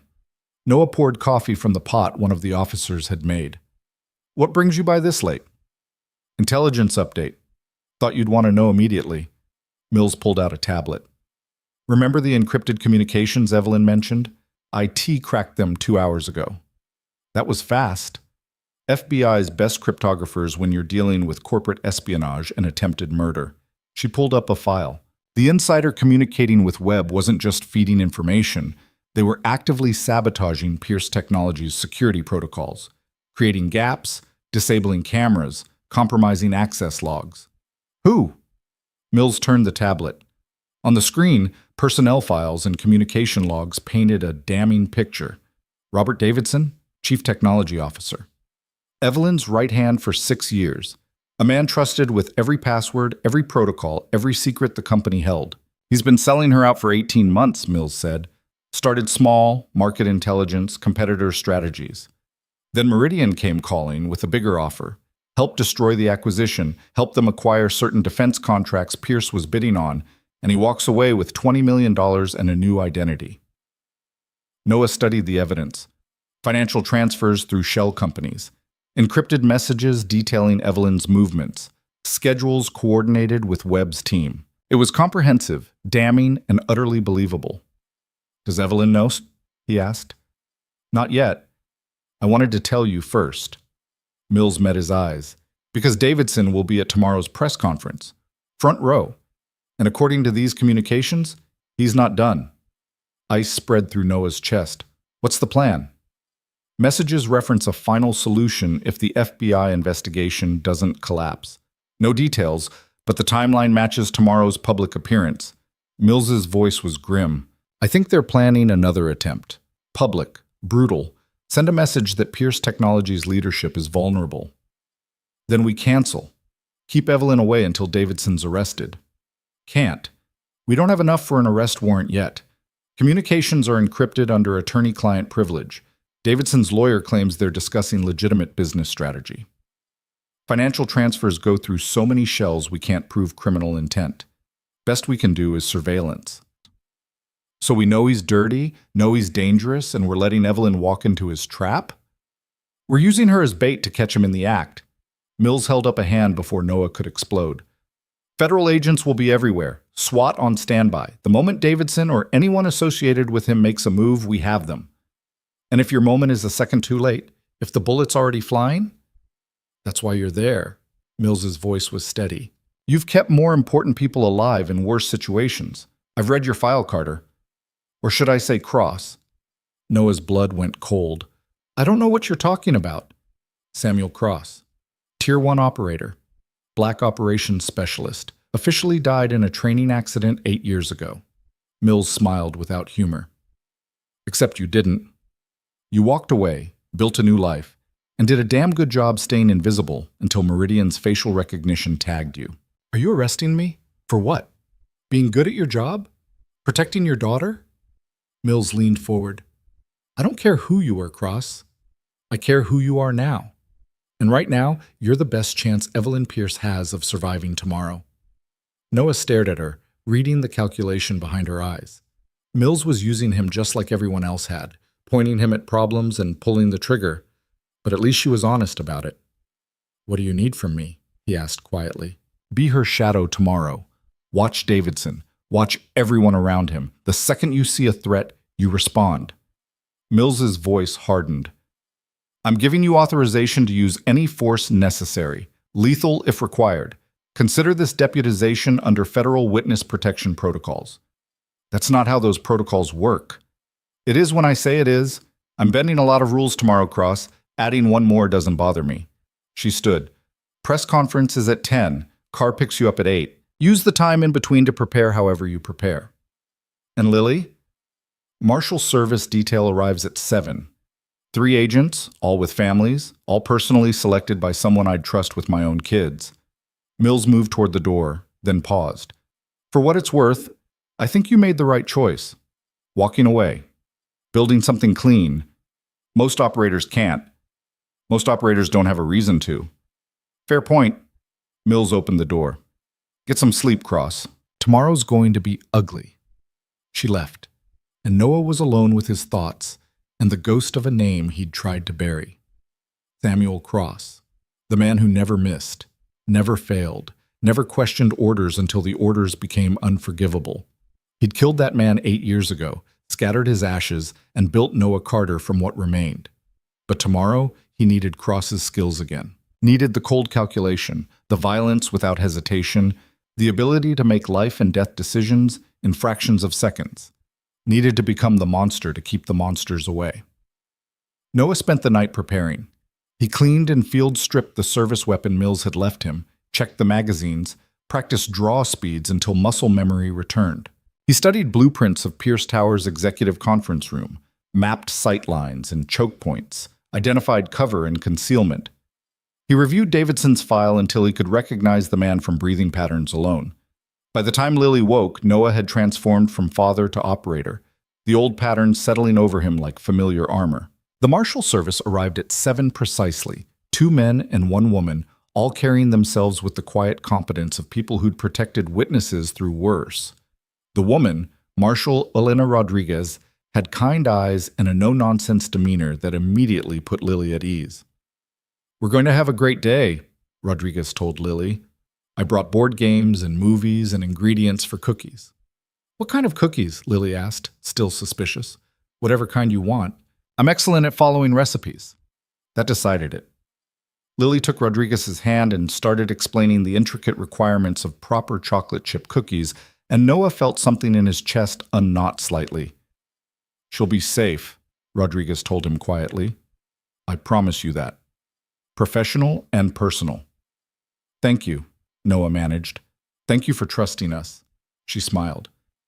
Now, go keep Miss Pierce alive so we can all have those cookies. The armored car arrived at 8. Noah kissed Lily goodbye, promised he'd be back soon, and climbed into a vehicle that looked civilian but carried enough reinforcement to stop rifle rounds. The driver was exactly as Evelyn described. Older, competent, with the kind of steady hands that spoke of driving through worse than morning traffic. They picked up Evelyn at her penthouse. She wore a navy suit that probably cost more than Noah's monthly salary, her hair pulled back severely, her makeup covering the shadows exhaustion had painted under her eyes. She looked every inch the powerful CEO, until she saw Noah and relief flooded her features. You came, she said, sliding into the seat beside him. I said I would. People say a lot of things. She studied his face. You look different. Harder. Long night. He didn't mention Mills, Davidson, or the fact that today might be the last day either of them saw. Are you ready for this? No, but ready doesn't matter. She pulled out a tablet, began reviewing notes. Press conference script, board meeting agenda, responses to anticipated questions. I prepared everything I can prepare. Except for the part where someone tries to kill you. Evelyn's hands stilled on the tablet. Mills called you too? Couple hours ago. Told me about Davidson. About the final solution. Noah watched her carefully. Did she tell you the plan? Use me as bait. Catch them in the act. Try not to die. Evelyn's voice was remarkably steady. I told her it was insane. What did she say? That insane was preferable to letting Meridian win. Evelyn set down the tablet. Robert Davidson. I hired him fresh out of MIT, mentored him, trusted him with everything. Her voice cracked slightly. How do you survive betrayal like that? Noah thought about his old agency, about the people who'd sent him into hell and then tried to bury him there when he wanted out. Thought about trust weaponized into vulnerability. You survive by being harder than the betrayal, he said quietly, by refusing to let it break what they couldn't buy. Poetic. Truthful. He met her eyes. They want you scared, broken, easy to control or eliminate. Don't give them that. Evelyn studied him for a long moment. This is what you were, isn't it? Before the janitor, before the quiet life. You were the person they sent when everything else failed. Something like that. Are you good at it? Noah thought about 47 missions, 0 failures, bodies left in his wake and objectives completed with mechanical precision. Thought about the man he'd been before conscience caught up with training. Yes, he admitted. I was very good at it. Good. Evelyn's voice was steel wrapped in silk. Because I need you to be that person today, just for today. Then you can go back to being Noah Carter, janitor and father. It doesn't work that way. Can't just turn it on and off. Then don't turn it off. Stay sharp. Stay dangerous. She leaned closer. Keep us both alive, and I'll make sure Lily never has to worry about money, safety, or anything else. Full scholarship, trust fund, whatever she needs. I'm not doing this for money. I know. You're doing it because you're a good man who can't walk away from people who need help. Evelyn smiled sadly. But that doesn't mean I can't pay my debts. They rode the rest of the way in silence, each preparing in their own way. Evelyn reviewed notes and composed herself. Noah watched traffic patterns, identified potential threats, let Samuel Cross wake fully from his 8-year sleep. Pierce Tower loomed ahead, glass and steel and ambition made manifest. The street outside was packed with news vans, cameras, reporters jockeying for position.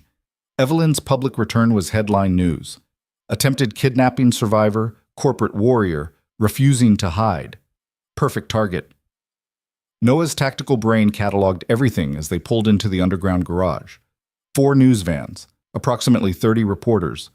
Building security at every entrance, but who could tell the real guards from Davidson's compromised ones? Too many variables. Too much chaos. Too many ways this could go catastrophically wrong. Second thoughts? Evelyn asked, reading his expression. 10th or 11th, but we're committed now. They took a private elevator to the executive floor, Noah positioned between Evelyn and the door, his body automatically placing itself to intercept any threat. The elevator was too small, too confined. If someone wanted them dead, this would be the perfect place. Trapped, limited movement, nowhere to run. The doors opened onto the executive conference room. It was already packed. Board members, executives, legal counsel. Security personnel Noah didn't recognize, which meant new hires post-web, which meant unknown variables. And in the front row, tablet in hand, looking concerned and professional, sat Robert Davidson. Noah's hand moved automatically toward his concealed weapon. Evelyn caught his wrist gently. Not yet, she whispered. Let him think he's won. They entered the room together, Evelyn projecting confidence she probably didn't feel, Noah projecting menace he absolutely did. Conversations died. Every eye turned toward them. Marcus Chen stood from his position at the head of the table, his expression carefully neutral. Evelyn, good of you to join us. My company, Marcus, I'll always join us. Evelyn moved to her chair, Noah positioning himself behind her, back to the wall, eyes scanning the room. Davidson looked up from his tablet, smiled warmly. Evelyn, thank heavens you're safe. We've all been so worried. The lie was delivered with perfect sincerity. Noah had to give him credit. The man could act, but his eyes were wrong, flat and calculating, measuring threats and opportunities. Thank you, Robert. Your concern means a great deal. Evelyn settled into her chair. Shall we begin? The press conference was scheduled for 10. That gave them 90 minutes of board meeting first, discussing the FBI investigation, the Meridian acquisition fallout, damage control strategies. Noah half listened while maintaining surveillance. Davidson remained perfectly professional throughout, asking intelligent questions, offering thoughtful suggestions, playing the role of loyal executive so well that if Noah hadn't seen the evidence, he'd never suspect. But Noah watched his hands, the way they kept returning to his tablet, the nervous energy barely concealed. Davidson was waiting for something, a signal, a moment, the perfect opportunity to execute his final solution. The board meeting stretched toward its conclusion, agenda items checked off one by one. Marcus Chen proposed Evelyn take a temporary sabbatical, for her own safety, he claimed. The board would handle operations until the FBI concluded their investigation. Absolutely not, Evelyn said calmly. Pierce Technologies is my company. I built it. I'll see it through this crisis. With all respect, the crisis exists because of your security failures, Chen argued. Webb was your hire, your trust. Your failure in judgment endangered everyone. Webb was a plant, deliberately inserted to create exactly this situation. Evelyn's voice could have cut glass. And I notice you were the most vocal opponent of the Meridian acquisition. The same acquisition Webb and his employers wanted stopped. Interesting coincidence. Chen's face darkened. Are you accusing me of... I'm stating facts. Draw your own conclusions. Evelyn stood. The press conference begins in 20 minutes. We present a united front, or we answer uncomfortable questions about board-level complicity. It was a threat wrapped in silk, and everyone in the room understood it. Chen sat down, fury radiating from every line of his body. Davidson cleared his throat. Perhaps we should review the press conference talking points one more time. Ensure everyone's aligned? Excellent idea, Robert. Evelyn glanced at Noah. Could you give us the room? This is executive-level discussion. Noah's instincts screamed. Separating was dangerous, but Evelyn's eyes carried a message. Trust me. Let them think I'm vulnerable. Give them the opportunity to make their move. I'll be right outside, he said, every word a promise and a threat. He left the conference room, positioning himself where he could watch the door through the glass wall. Inside, the executives huddled around the table, Evelyn at the center, Davidson 2 seats away. Noah's phone buzzed. Text from Mills. Davidson just triggered emergency alert. Something's happening. Before Noah could respond, the conference room's lights died. Emergency lighting kicked in, bathing everything in red. Through the glass wall, Noah saw chaos. Executives standing, confused. Davidson moving toward Evelyn with something in his hand. Noah didn't think. He slammed through the door, crossing the distance in 3 strides, his body putting itself between Davidson and Evelyn. Step back, Noah ordered, voice flat and absolute. Davidson froze, whatever he'd been reaching for still concealed. I was just checking if Miss Pierce was... I said step back. The room went silent, every executive staring. Davidson's face cycled through surprise, calculation, and then resignation. You know, he said quietly, we know. Noah's hand was on his weapon now, not drawn but ready. The question is whether you're smart enough to surrender. For a long moment, Davidson didn't move. Then his shoulders slumped and he carefully placed both hands on the table. I want a lawyer, he said. The conference room door burst open. Federal agents poured in, weapons drawn, Mills leading them with an expression of grim satisfaction. Robert Davidson, you're under arrest for conspiracy, corporate espionage, and attempted murder. Mills nodded at Noah. Nice work, Cross. The name echoed in the sudden silence. Every executive staring at Noah with new understanding, connecting dots, seeing the janitor transform into something else entirely. Chen found his voice first. Cross, as in Samuel Cross? The operative? Former operative, Noah corrected. Current janitor. and very tired of people threatening Miss Pierce. As agents cuffed Davidson and read him rights, Noah caught Evelyn's eye. She was pale but composed, her brilliant mind already processing the implications. "The press conference," she started. "Is canceled," Mills interrupted. "We just arrested your CTO for treason. That's headline enough." She glanced at Noah. "Though explaining why your janitor has federal authorization might get complicated." "Private security consultant," Evelyn said smoothly. "Recently hired given the security failures. Former military background useful for threat assessment." It was a lie that would barely hold under scrutiny, but it bought them time. The agents led Davidson away, his perfect executive mask finally cracking. As he passed Noah, he paused. "They'll send others," Davidson said quietly. "Meridian doesn't forget, doesn't forgive. You just made yourself a permanent target." "I've been a target before," Noah replied. "Survived." "Did you? Or did Samuel Cross die and Noah Carter hide?" Davidson smiled without humor. "Either way, they know where Lily goes to school, know her favorite ice cream flavor, know exactly how to hurt you." Noah's hand was around Davidson's throat before conscious thought caught up, slamming him against the wall with controlled fury. "You threatened my daughter again," Noah said softly, "and federal custody becomes the safest place you could possibly be." Mills pulled him back gently. "He's not worth it, Cross. Let him rot in a cell." Noah released Davidson, who stumbled away gasping. The agents dragged him out, leaving sudden quiet in the conference room. The executives were all standing now, staring at Noah like he'd sprouted additional limbs. "Meeting adjourned," Evelyn said calmly. "We'll reconvene when the FBI completes their investigation." She looked at Chen. "Marcus, a word?" As the room cleared, Noah moved to the windows. Outside, the city continued its normal rhythm, oblivious to how close everything had come to collapse. Behind him, he heard Evelyn speaking quietly to Chen, her voice steel-wrapped in diplomatic courtesy. Heard Chen's responses, defensive and hostile. Heard the power dynamic shifting as Chen realized his position had become untenable. Finally, footsteps approached. "He's resigning," Evelyn said. "Effective immediately. Wants to avoid the scandal of being investigated for complicity." Was he complicit? Probably. But proving it would take months and damage the company further. She stood beside him, both of them looking out at the city.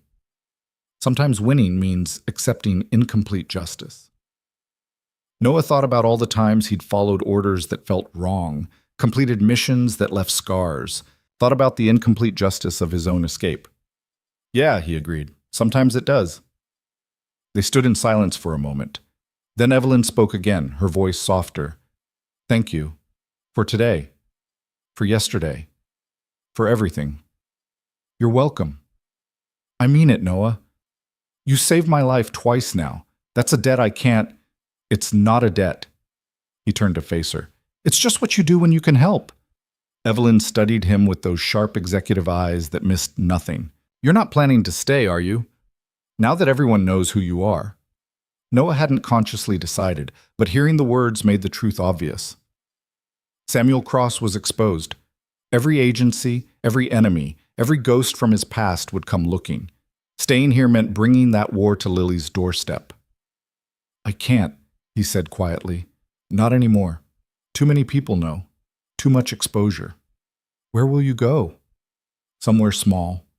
Somewhere forgotten. Somewhere I can be Noah Carter, janitor, for real, this time." He managed a small smile. "Third time's the charm, right? You're terrible at hiding, you know. Too competent, too capable. Sooner or later, someone notices. Then I'll be more boring next time. Really commit to the mediocrity." Evelyn laughed, brittle and sad. "I'm going to miss you, both of you, Lily especially. She was going to teach me about cookie dough ice cream. She'd want me to tell you it's still the best flavor. I'll take her word for it." Evelyn's voice cracked slightly. "This isn't fair. You saved me. You should get the happy ending, not another disappearing act." "Happy endings are for people who don't have my history."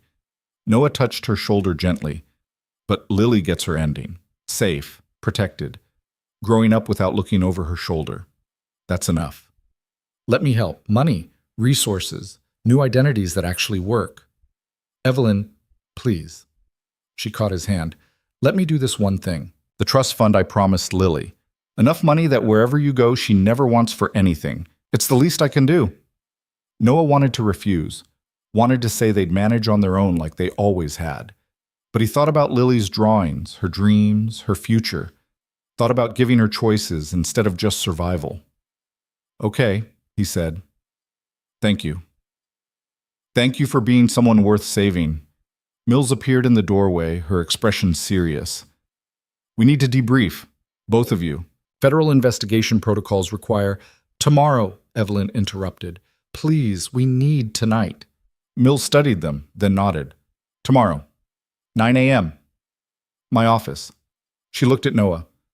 Marshall's report Lily's doing well. Made 3 batches of cookies and wants to know if you can make pancakes for dinner. Noah felt something in his chest release. Lily, safe, making cookies, believing the world could still be normal. Tell them yes, he said. Pancakes and whatever ridiculous toppings she wants. Will do, Mills paused. For what it's worth, Cross, you made the right choice. Walking away. Building something clean. Don't let today make you forget that. She left, and Noah was alone with Evelyn in the conference room where everything had nearly ended. Pancakes and cookies, Evelyn said. That's a lot of sugar for one meal. After what she's been through, she's earned it. Can I come? Say goodbye properly? Noah hesitated. Every instinct said keep her separate, maintain distance. Don't let Lily get more attached to someone they'd be leaving. But Lily had already claimed Evelyn as family, and maybe she deserved that goodbye.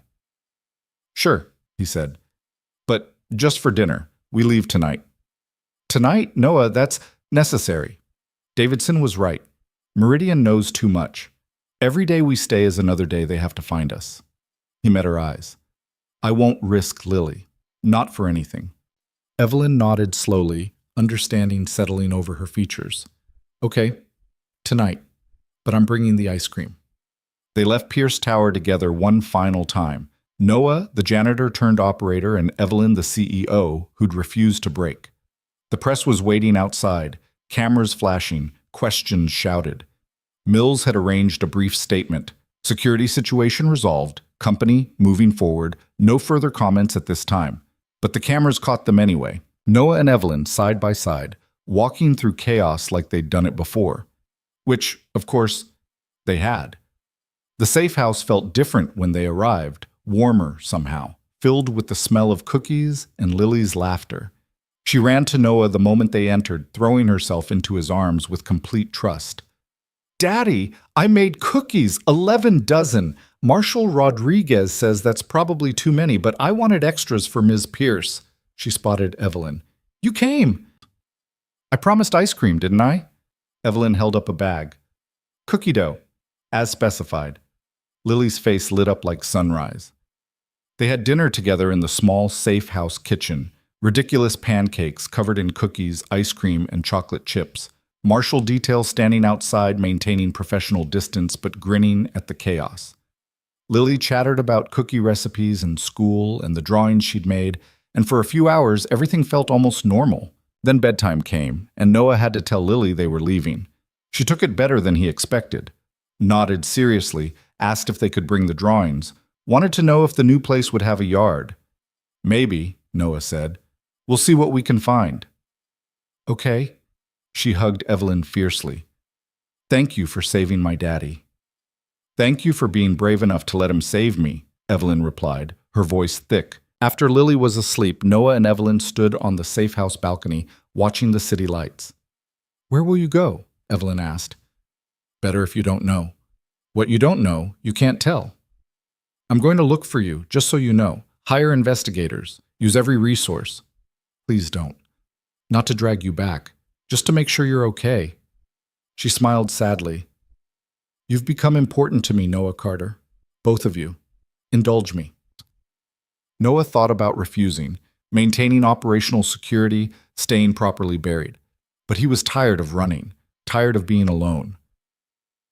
Okay, he said quietly. But only you. No one else gets to know. Deal. Evelyn pulled an envelope from her purse. The trust fund. Legal, untraceable, enough that Lily can do anything, be anything. She pressed it into his hands. And something else. A phone. Encrypted. Only rings for me. If you ever need anything, anything at all, you call. Noah took both, emotion tightening his throat. Thank you. For everything. Thank you for showing me what real courage looks like. She leaned up, kissed his cheek gently. Be safe, Noah. Be happy. Be boring. I'll try. They stood together a moment longer, two people who'd survived hell and found something like friendship in the ashes. Then Evelyn left, and Noah was alone with his sleeping daughter and a future full of uncertainty. The marshals helped them disappear just before dawn. New car. New documents. New names that would hopefully last longer than the last ones. Noah Carter and Lily Carter became Thomas Ryan and Sophie Ryan, heading west toward mountains and small towns and the kind of anonymity that might actually stick. As the city disappeared in the rearview mirror, Lily asked one question. Will we ever see Ms. Pierce again? Noah thought about encrypted phones and trust funds and promises made in safe house kitchens. Maybe, he said. Someday, when it's safe. Lily accepted this with the resilience that constantly amazed him. Okay, but I'm going to write her letters, even if I can't send them.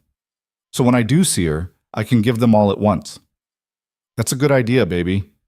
They drove into sunrise, leaving everything behind again, carrying only what mattered, each other, hope, and the belief that somewhere out there, a quiet life was still possible. Behind them, Evelyn Pierce stood in her office, watching the city wake up, holding an encrypted phone and hoping it would ring someday.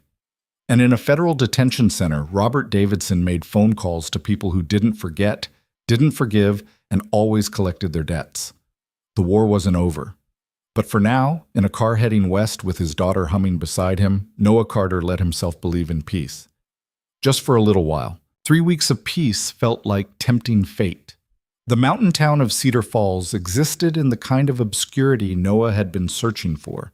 Population 800, one main street, more churches than stoplights, and the sort of community where newcomers were noticed but eventually absorbed if they kept their heads down and didn't cause trouble. Thomas Ryan, the new maintenance worker at Cedar Falls Elementary, was exactly the kind of boring that neighbors stopped noticing after the first week.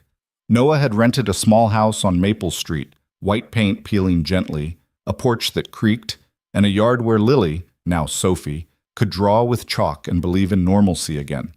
She'd started 3rd grade at the local school, made 2 friends, and stopped checking the locks 3 times before bed. Progress felt fragile but real. Noah was replacing a light fixture in the school gymnasium when his encrypted phone buzzed in his pocket. Only one person had the number. He glanced around, confirming he was alone, then answered. Evelyn? Noah. Her voice was tight, controlled, wrong. I need you to listen very carefully and not react. Every muscle in Noah's body went rigid. What's happened? Meridian Defense Solutions collapsed 4 days ago. Federal raids, asset seizures, executive arrests. It made national news. She paused. What didn't make news is that 12 hours before the raids, someone emptied their offshore accounts. $400 million, gone. Noah's blood went cold. Webb. Webb and whoever he's working with now, FB, I think he had contingency plans, dead man switches, ways to access funds even from hiding. Evelyn's voice dropped. Noah, they found Davidson dead in his cell this morning, apparent suicide. Except the security footage has a 40-second gap, and the guard assigned to his block called in sick for the first time in 15 years. They killed him. They killed him to send a message and to tie off loose ends. She took a breath. Mills ran deep analysis on Davidson's communications, found references to something called Operation Nightfall. No details, just a target designation and a timeline. What's the target? You, Noah. Target designation Sierra Charlie. Samuel Cross. The gymnasium suddenly felt too large, too exposed. Noah moved automatically toward the exit, scanning for threats, his body shifting into tactical mode before conscious thought caught up. When? He asked. Timeline said 3 weeks post-collapse. That puts execution at today. Noah's mind was already racing. They gave themselves time to disappear, regroup, locate me. Mills has teams trying to track Webb, but he's a ghost. Former intelligence, knows every trick. Evelyn's voice cracked slightly. Noah, I'm so sorry. I thought we'd ended this. Thought you were safe. Safe is for people who don't have my history. He was outside now, moving toward his truck, every sense extended. Does Mills know about Cedar Falls? No one knows. I kept my promise. A pause. But if Davidson knew about Lily's school, her ice cream preferences, they have deep intelligence, surveillance, pattern analysis, maybe even inside access to witness protection databases. Noah reached his truck, checked underneath, popped the hood to inspect for tampering. Clean. But that meant nothing. If they were coming, they'd be subtle until the moment they struck. I need to get Lily, he said. Get out. Disappear deeper. Or you could come back. Noah froze, hand on the truck door. What? Come back to the city, to protection, resources, people who can help. Evelyn's voice turned urgent. You can't keep running forever. Eventually they'll corner you somewhere without backup, without support, and then Lily watches her father die. Noah's voice was flat. Not acceptable. Neither is her growing up always running, always scared, always looking over her shoulder. She's not scared. She's making friends, drawing pictures, being 8. His hands clenched. I won't take that away from her. Webb will take everything if you let him dictate terms. Evelyn's CEO voice emerged, sharp and strategic. Come back. We build a fortress. Legal, physical, digital. We make you too visible, too protected, too complicated to touch. Force them to stand down or expose themselves trying. Noah wanted to refuse, to say running had worked before and would work again, but he thought about 12 homes in 8 years, about Lily changing names like clothes, about the exhaustion in her eyes every time he said they had to move again. Thought about standing still and fighting for once. What's your plan? He asked. Pierce Technologies is launching a new security division, corporate protection, threat assessment, executive safety. I need someone to run it. Someone with impeccable credentials and real-world experience. She paused. Someone who knows exactly how people like Webb think, because he used to be one of them. You want me to work for you? Publicly? I want you visible and protected. High-profile position, legal employment, surrounded by security infrastructure that makes you difficult to touch quietly. Her voice softened. And I want Lily growing up in one place, going to one school, not spending her childhood in witness protection. It was tempting, dangerously tempting. The idea of stopping, of building something instead of just surviving, of letting Lily have the normal childhood he'd been chasing across 12 cities. But visibility was a weapon that cut both ways. I need to think, Noah said, and I need to secure Lily first. If they're moving today, the elementary school fire alarm erupted into shrieking urgency. Noah's stomach dropped. Fire alarms didn't just coincidentally sound during conversations about imminent threats. He was already running, phone still pressed to his ear, closing the distance to the school building in long strides. Noah? Evelyn's voice was sharp with alarm. What's happening? Fire alarm. Could be real. Could be... He rounded the corner and saw it. Dark sedan, idling in the fire lane despite the evacuation. 2 men in the front seat, too focused on the school entrance, not moving despite the alarm. Wrong. All wrong. Noah's hand moved to the concealed weapon he'd sworn he wouldn't need in a mountain town. They're here. Get Lily and run. I'm calling Mills now. Getting you federal support. No time. Noah was already moving toward the school's side entrance, bypassing the main evacuation route. If anything happens to me, the trust fund goes to Lily. Make sure she knows I love her. Noah, don't... He hung up, pocketing the phone, letting Samuel Cross take full control. The old instincts flooded through him like muscle memory, assess threats, identify objectives, execute with maximum efficiency. Objective, Lily. Everything else was secondary. The side entrance was already open, teachers herding children toward assembly points, controlled chaos of fire drills and 8-year-olds treating it like adventure. Noah scanned faces, looking for one small girl in a blue jacket with butterfly patches. There. 3rd grade class. Mrs. Henderson leading them toward the parking lot. Lily near the back, looking around with that particular alertness that said she'd inherited her father's survival instincts. Noah intercepted them. Mrs. Henderson, I need Sophie. Mr. Ryan, the fire drill? Family emergency. I'll sign her out properly later. He was already reaching for Lily, whose eyes widened with understanding. She'd been through this before, knew what emergency meant in Noah's vocabulary. She took his hand without question. They moved quickly through the crowd, Noah positioning himself between Lily and the dark sedan, using evacuating students as cover. The men in the car hadn't spotted them yet, still watching the main entrance, waiting for Lily to emerge in the expected location. Amateur hour. Professionals would have covered multiple exits, unless they had. Noah's instincts screamed a warning half a second before he saw the third man. Standing near the parent pickup area, phone to his ear, scanning the crowd with the kind of systematic precision that spoke of military training. His eyes locked on Noah, then on Lily. The man's hand moved to his jacket. Noah didn't give him time to draw.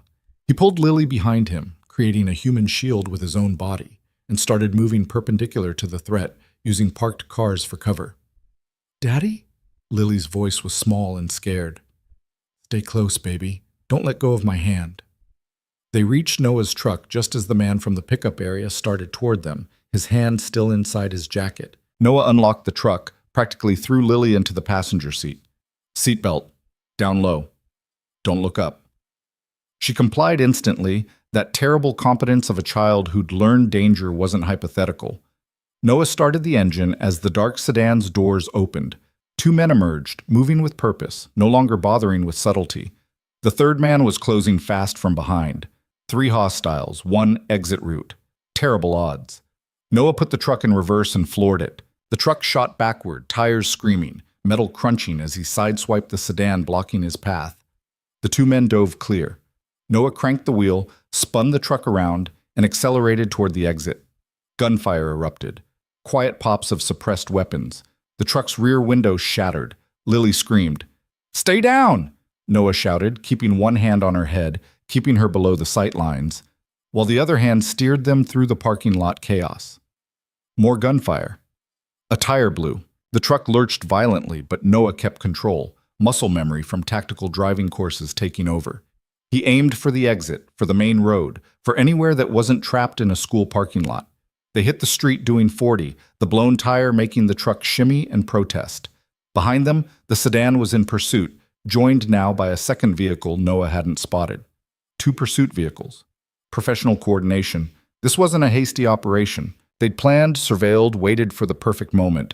Noah's encrypted phone was ringing. He activated the hands-free. "Evelyn? Mills has units en route, ETA 12 minutes. Can you last that long?" Noah checked the rear view. 2 vehicles closing fast, his truck crippled, Lily crying quietly beside him. 12 minutes felt like eternity.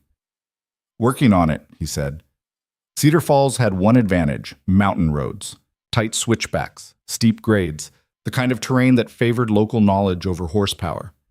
Noah had spent 3 weeks memorizing these roads, planning escape routes without consciously admitting he was planning escape routes. Old habits saved lives. He took a hard right onto Mountain Pass Road, the truck protesting, the blown tires screaming. The sedan followed, but the second vehicle, a larger SUV, had trouble with the tight turn, fell back slightly. "Good. Split them up. Deal with threats individually." Mountain Pass climbed steeply, hairpin turns every quarter mile. Noah pushed the damaged truck harder than it wanted to go, using every ounce of momentum, every trick of weight distribution. The sedan stayed close, but not gaining. Whoever was driving was good, but not great. Noah was better.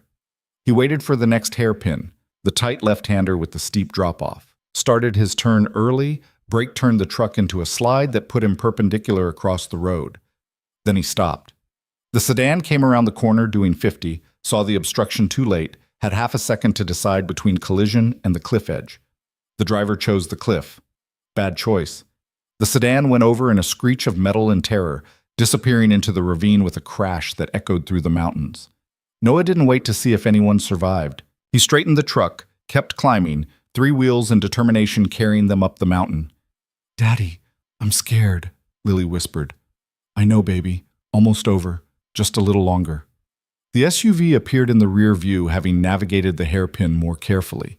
It was bigger, heavier, less damaged, and gaining. Noah's mind raced through options. The truck wouldn't last much longer. The blown tire was shredding, metal rim cutting into asphalt, the engine temperature climbing toward critical. He needed to get Lily somewhere safe, somewhere he could stand and fight without her in the crossfire. Cedar Point Lookout, mile and a half ahead. Scenic overlook with hiking trails, heavy tree cover, elevation advantage. Perfect defensive position if he could reach it. The truck's engine temperature gauge hit red. Steam started billowing from under the hood. Quarter mile to the lookout. The SUV was 50 feet behind and closing. Lily, when we stop, you run for the trees, deep into the forest. Find somewhere to hide and don't come out until I call for you. What about you? I'll handle the bad men, like always. He squeezed her hand. I need you to be brave for me one more time. Can you do that? She nodded, tears streaming but her jaw set with determination. I can be brave. That's my girl. The truck lurched into Cedar Point Lookout, steam now pouring from the engine, the blown tire finally giving up completely. Noah aimed for the tree line, got as close as physics allowed, then hit the brakes. Run! Now! Lily scrambled out, running for the forest with the speed of pure terror. Noah watched long enough to see her disappear into the trees, then turned to face the pursuing SUV. It slid to a stop 30 feet away. 4 doors opened.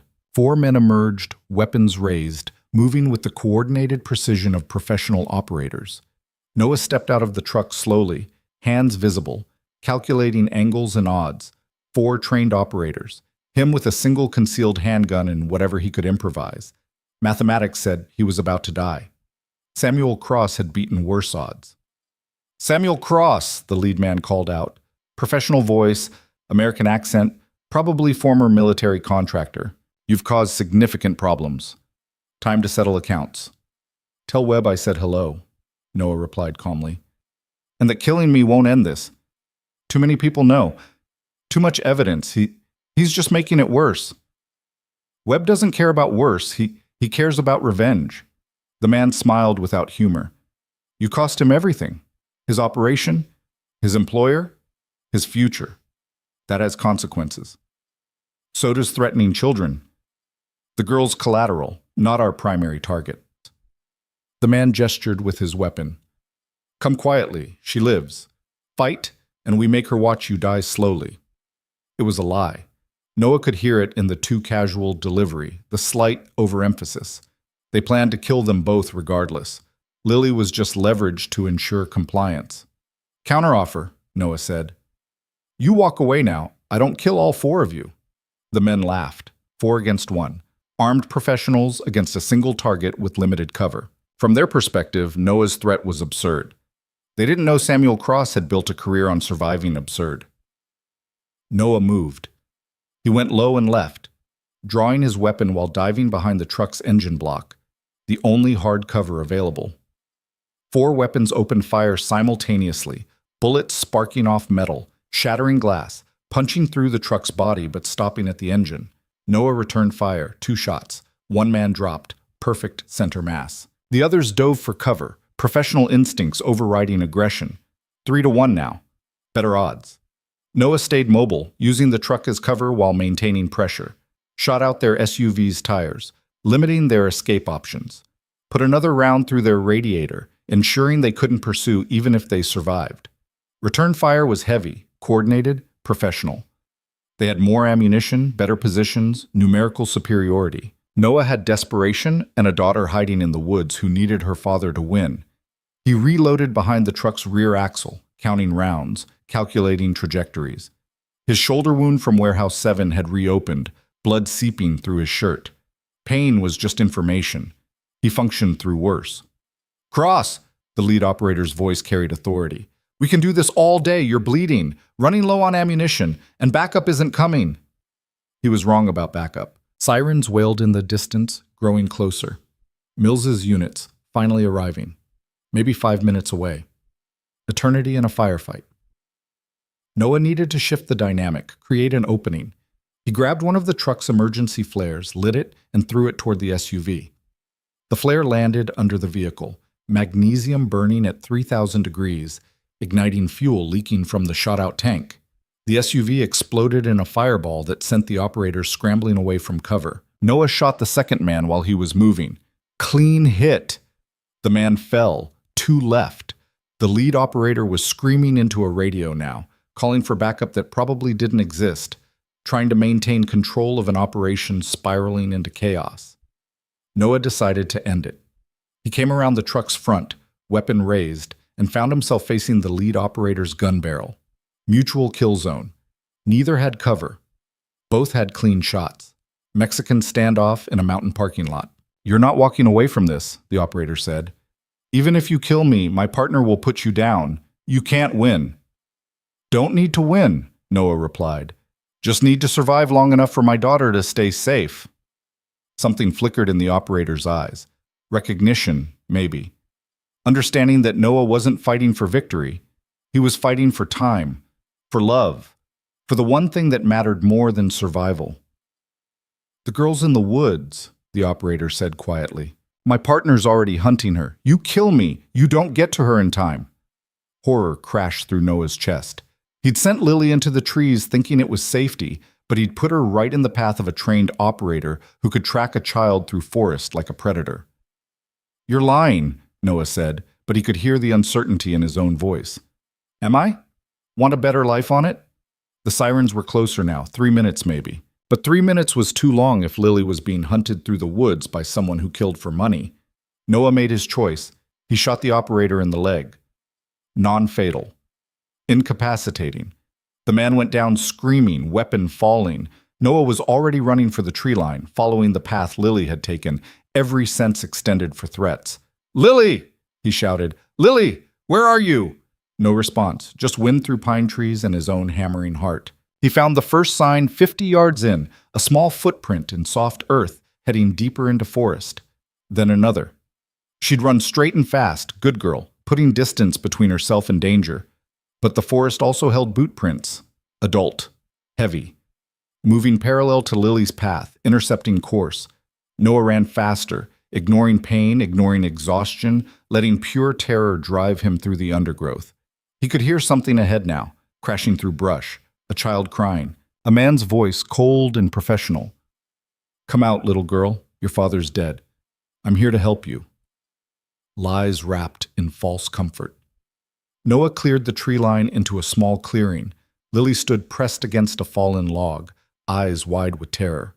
The fourth operator stood 10 feet away, weapon lowered non-threateningly, approaching slowly like someone coaxing a frightened animal.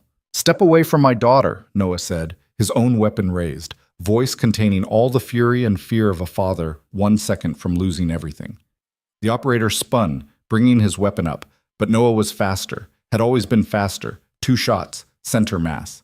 The operator collapsed. Noah crossed the clearing in 3 strides, grabbed Lily, pulled her into his arms so tightly she squeaked in protest. "I've got you," he gasped.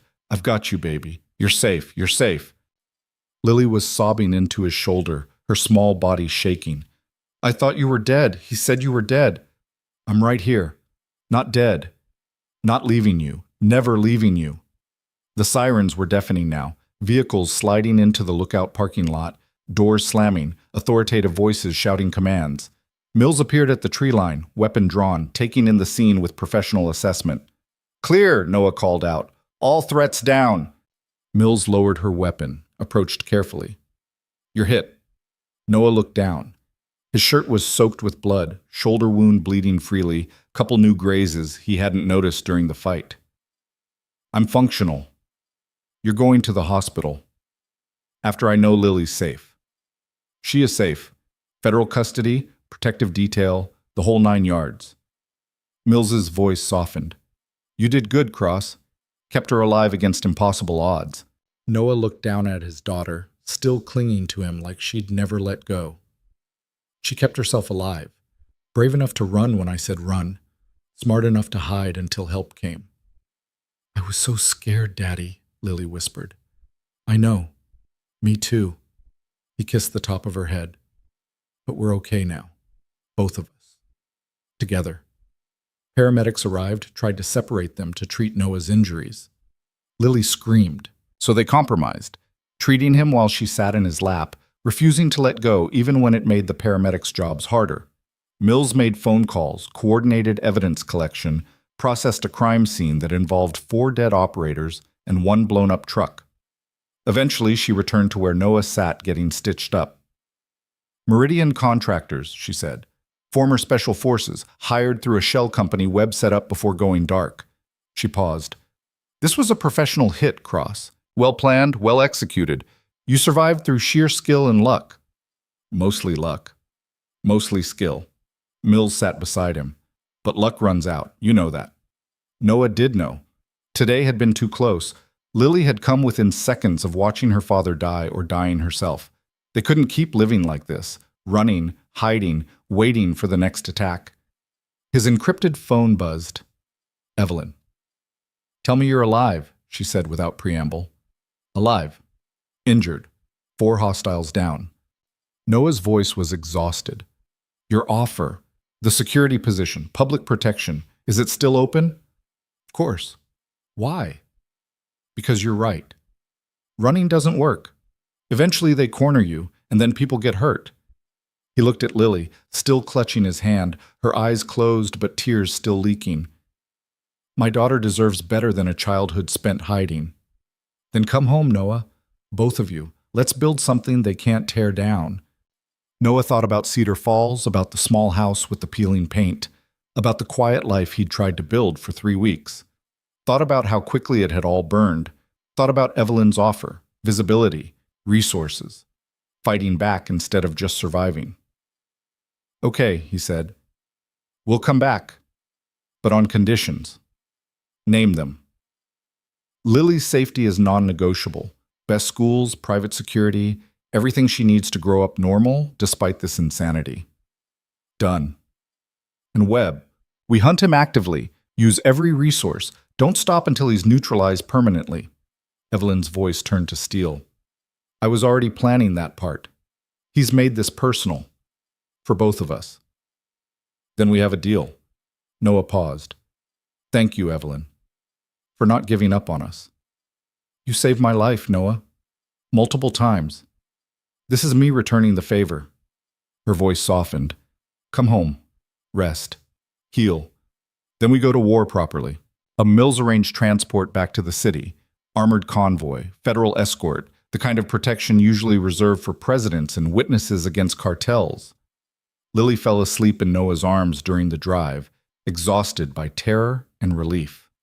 Noah stayed awake, watching the mountains give way to plains, then suburbs, then the city skyline rising like a promise or a threat. Going back felt like surrender and victory simultaneously. He'd failed to build a quiet life, failed to stay buried, failed to protect Lily from his past. But he'd kept her alive. And maybe that was enough. The convoy pulled up to Pierce Tower as sunset painted the glass golden red. Evelyn waited in the underground garage, flanked by new security, people Noah didn't recognize, which meant proper vetting, which meant maybe she'd learned from Webb's betrayal. She approached the vehicle slowly, her eyes finding Lily first, then Noah. Welcome back, she said quietly. Good to be back. Noah shifted Lily's weight, his shoulders screaming in protest. Though I could have done without the welcoming committee. I've prepared a suite on the executive floor, private, secure, room for both of you until we find something more permanent. She gestured toward the elevator. Medical team standing by, counselors if Lily needs them, and enough security to make Fort Knox jealous. They rode the elevator in silence, Lily stirring just enough to mumble something about being tired, then settling back against Noah's chest. The suite was exactly as promised, spacious, comfortable, and fortified like a bunker disguised as luxury accommodations. Noah laid Lily on the bed, pulled a blanket over her, watched her sleep for a long moment. She looked peaceful now, the terror fading from her features, leaving just a child who'd been brave beyond her years. She's remarkable, Evelyn said softly from the doorway. She's everything. Noah's voice was rough. This can't happen again. I can't ask her to be that brave again. Then we make sure you don't have to. Evelyn moved to stand beside him. Tomorrow we start building walls. Legal, physical, digital. We make you untouchable, Noah. Both of you. And Webb? And Webb learns what happens when you threaten people I care about. Her voice could have cut steel. He wanted war. He's going to get one. Noah met her eyes and saw a reflected fury that matched his own. They'd both lost enough, been violated enough, run enough, time to stand and fight. Okay, he said, let's burn them down. Evelyn smiled, sharp and dangerous. First thing tomorrow. Tonight, you rest, heal, be with your daughter.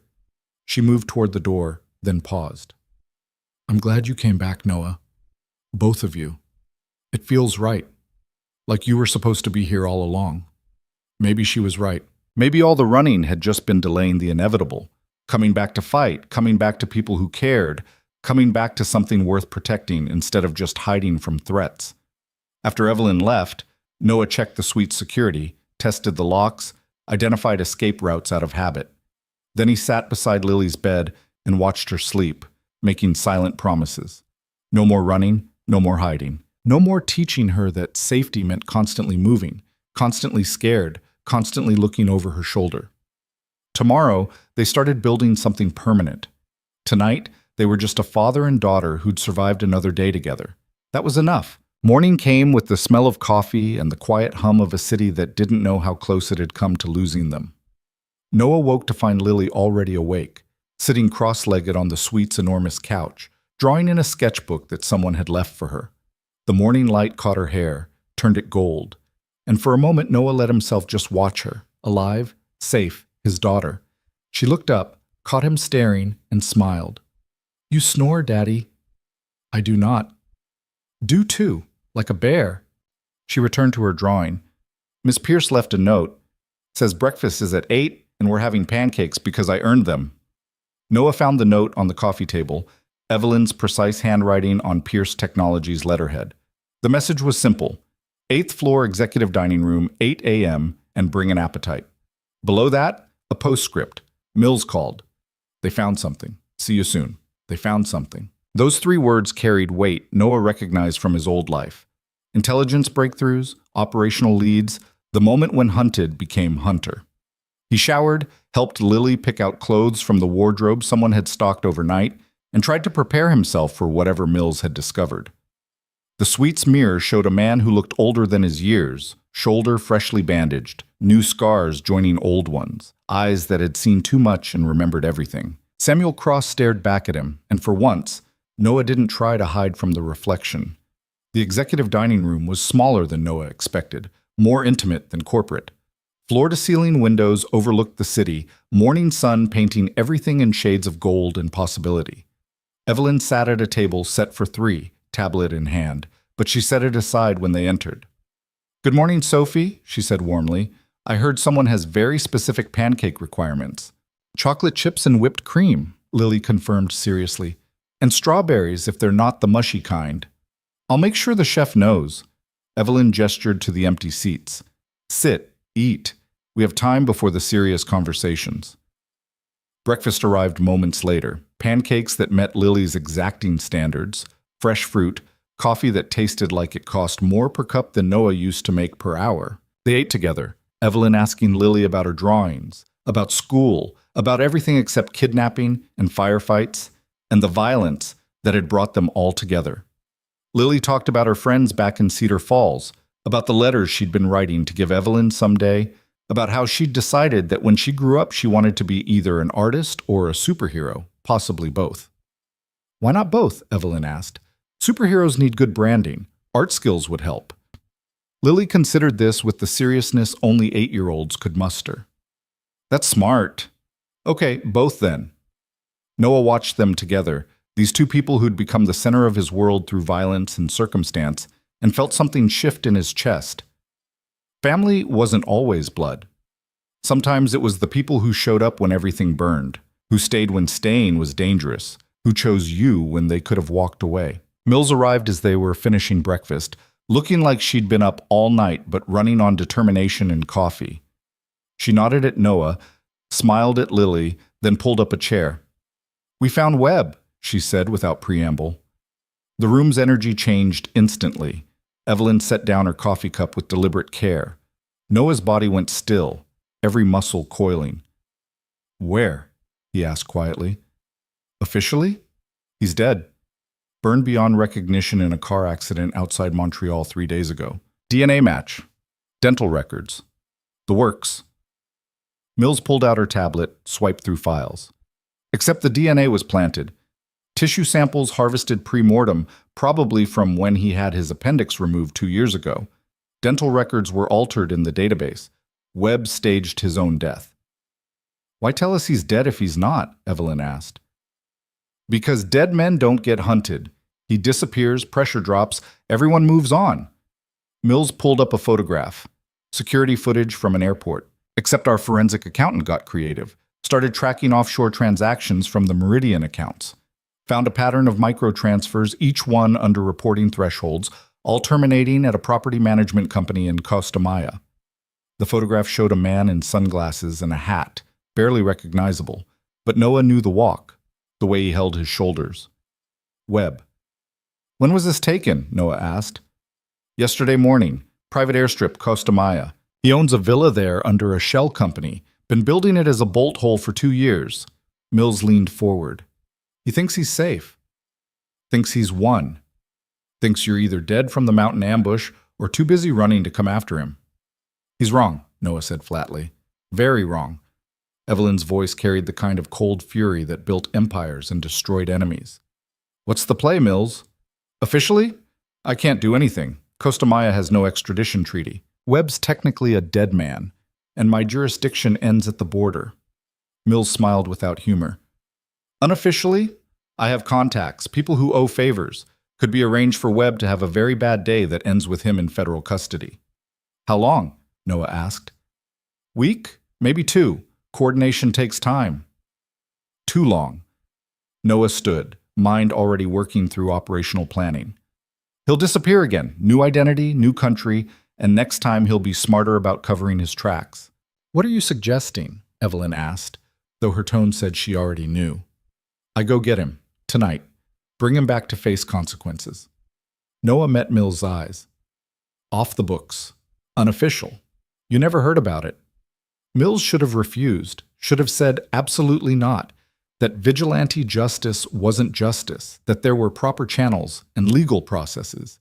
Instead, she pulled out a USB drive and set it on the table.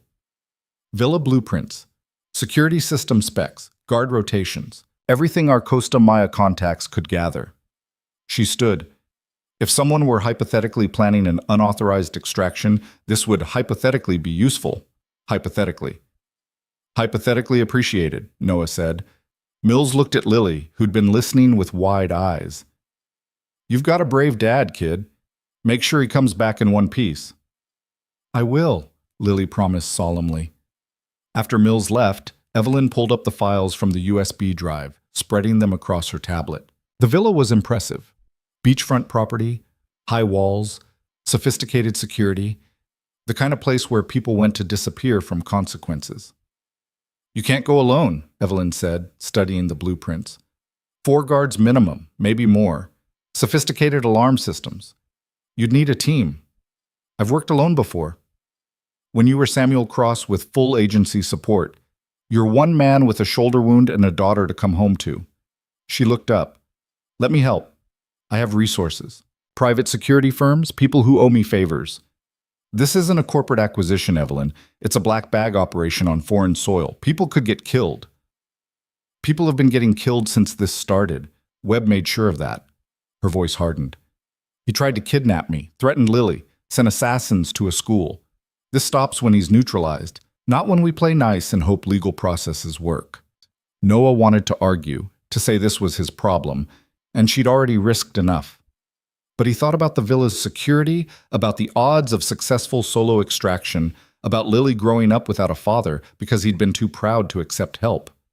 "What kind of resources?" he asked. 20 minutes later, they were in a secure conference room 3 floors down, surrounded by people who looked like they'd stepped out of Noah's old life. Former special forces. Intelligence operatives. The kind of professionals who understood that sometimes justice required working outside the lines. Evelyn introduced them efficiently. Jackson, former Delta Force. Martinez, CIA paramilitary. Chen, British SAS. They're on Pierce Technologies' security roster now, but they've all worked black bag operations before. Jackson, a compact man with intelligent eyes, pulled up the villa blueprints on the conference room screen. Extraction from hostile territory, no official support, target probably armed and definitely motivated to resist. Classic hard problem. Recommendations? Noah asked. 4-person team, 2 for direct action, 2 for perimeter security and extraction coordination. Hit at 0300 local time, when guards are most fatigued. Fast insertion, grab the target, out before local authorities can respond. Jackson looked at Noah. You'd run point. It's your operation. And if Webb resists? Martinez asked. Non-lethal if possible. Dead men can't testify. Noah's voice was cold. But Lily's safety takes priority over Webb's health. If it's him or coming home to my daughter, I choose her every time. The team nodded. They understood priorities. Chen pulled up surveillance photos. Security is good, but not exceptional. Private contractors, not military. They're watching for local threats, thieves, kidnappers, not a professional extraction team. We hit hard and fast, they'll fold. What about legal consequences? Evelyn asked. If this goes wrong, if someone gets caught, we won't, Jackson said simply. But if we do, we've all signed NDAs saying we were on vacation in Costa Maya, happened to witness a fugitive, detained him for local authorities. Plausible deniability for everyone. Noah looked at these professionals, these people willing to risk everything for a mission that wasn't theirs, for a man they'd just met. Why are you doing this? You don't know me. Don't owe me anything. Miss Pierce saved my daughter's college fund when the economy crashed, Jackson said quietly. Scholarship program that kept her in school. I owe her. She gave my sister a job when no one else would hire a veteran with PTSD, Martinez added. Loyalty flows both ways. Chen just shrugged. Heard you took out 4 hostiles solo while protecting your kid. Anyone that competent and that committed is someone I'd follow into hell. Evelyn met Noah's eyes. I told you, we build walls together. This is what that looks like. Noah felt something unknot in his chest. For 8 years, he'd carried everything alone, the fear, the responsibility, the constant vigilance. Having people willing to share the burden felt foreign and necessary simultaneously. Okay, he said. We do this right. Professional, clean. Webb comes back alive to face justice. They spent 6 hours planning. Every detail, every contingency, every possible failure point identified and countered. By the time they finished, Noah had an operation that was tight, professional, and had a reasonable chance of success. Now he just had to tell Lily he was leaving again. He found her in the suite's living room, still drawing, a pile of completed pictures scattered around her. She looked up when he entered, and something in his expression made her set down her crayons. You're going away, she said. Not a question. Just for a day, maybe 2. Noah sat beside her. The man who's been causing all the problems, we know where he is. I'm going to bring him back so he can't hurt anyone anymore. Is it dangerous? Lying to her had stopped being an option somewhere between the warehouse and the mountain. Yes, but I'll have help. Good people watching my back. Lily was quiet for a long moment, her small fingers tracing patterns on the sketchbook. If you don't come back, what happens to me? The question hit like a physical blow. Noah pulled her into his lap, held her close. You stay here with Ms. Pierce. She's promised to take care of you. Make sure you go to good schools. Have everything you need. His voice roughened. But I'm coming back, baby. I promise. You promised before. Every time we moved, you said the next place would be safe. I know, and I was wrong. He tilted her face up to meet his eyes. But this time is different. This time we're not running. We're ending it. After this, no more moving, no more hiding, just you and me in a normal life. With Ms. Pierce? Noah hesitated. He and Evelyn hadn't discussed what came after Webb, hadn't defined what they were becoming to each other beyond allies bound by survival. If she wants to be part of our lives, yes, he said carefully. Would you like that? Lily nodded seriously. She's nice, and she promised to teach me about business stuff. Says women need to know how to build empires. She's right about that. Are you going to marry her? Noah nearly choked. What? No, we haven't. That's not. We're friends, baby. Partners, people who help each other. But you like her, I can tell. You smile different when she's around. Children saw things adults tried to hide. Noah had learned that lesson repeatedly. Yeah, he admitted quietly. I like her. She's brave and smart and she helped save you. That counts for a lot. Then you should marry her, after you come back from the dangerous thing. Lily said it with the absolute certainty of someone who'd simplified complex emotions into clear action items. I already drew a picture of our family. You, me, and Ms. Pierce. We're holding hands. She showed him the drawing. 3 stick figures, the middle one small with pigtails, flanked by 2 adults. Above them, a house with smoke curling from the chimney. The kind of picture children drew when they wanted something badly enough to make it real on paper. That's beautiful, baby, Noah said, throat tight. I'll keep it with me, for luck. Promise you'll come back? Promise. Cross my heart. He hugged her fiercely. I love you more than anything in the world, Lily. Every choice I make, every risk I take, it's all to keep you safe and give you the life you deserve. I know, Daddy. That's why I'm brave. Because you taught me how. They sat together until Evelyn knocked softly, entering with the gentle caution of someone respecting private moments. Team's ready, she said quietly. Wheels up in 2 hours. Noah nodded, gave Lily one more crushing hug, then stood. Ms. Pierce will stay with you while I'm gone. Whatever you need, she'll make sure you have it. I've got a whole list planned, Evelyn said, sitting beside Lily. Movies, pizza, maybe some online shopping for your new room once we find you and your dad a proper place. She met Noah's eyes. We'll be fine. You focus on the mission. There's a letter, Noah said. In my bag. If something happens, nothing's happening. You're coming back. Evelyn's voice was absolute. But I'll keep it safe, just in case. Noah left them together, these 2 people who'd become his family, and went to prepare for the kind of operation he'd sworn he'd never run again. The kind where success meant going home and failure meant Lily reading a letter that tried to explain why her father had made promises he couldn't keep. He wouldn't fail. Couldn't fail. Too much depended on success. The flight to Costa Maya took 4 hours on a private jet Evelyn had arranged. Noah spent the time reviewing blueprints, checking equipment, and trying not to think about Lily's drawing folded in his pocket. Jackson and Martinez were calm professionals. Chen cracked dark jokes, and all of them carried the quiet confidence of people who'd survived worse odds. They landed at a private airstrip 2 hours before dawn, transferred to a nondescript van, and drove to a safe house 5 miles from Webb's villa. The final hour before the operation was spent in equipment checks and last-minute coordination. Remember, Noah said as they prepared to move out, Webb comes back alive if possible. He's got information about Meridian's network, about who else is involved, but mission priority is getting home safe. Don't die for this man. Wouldn't dream of it, Jackson said. My daughter's graduation is in 3 months. I've got plans. They moved out at 02:55, darkness and silence their allies.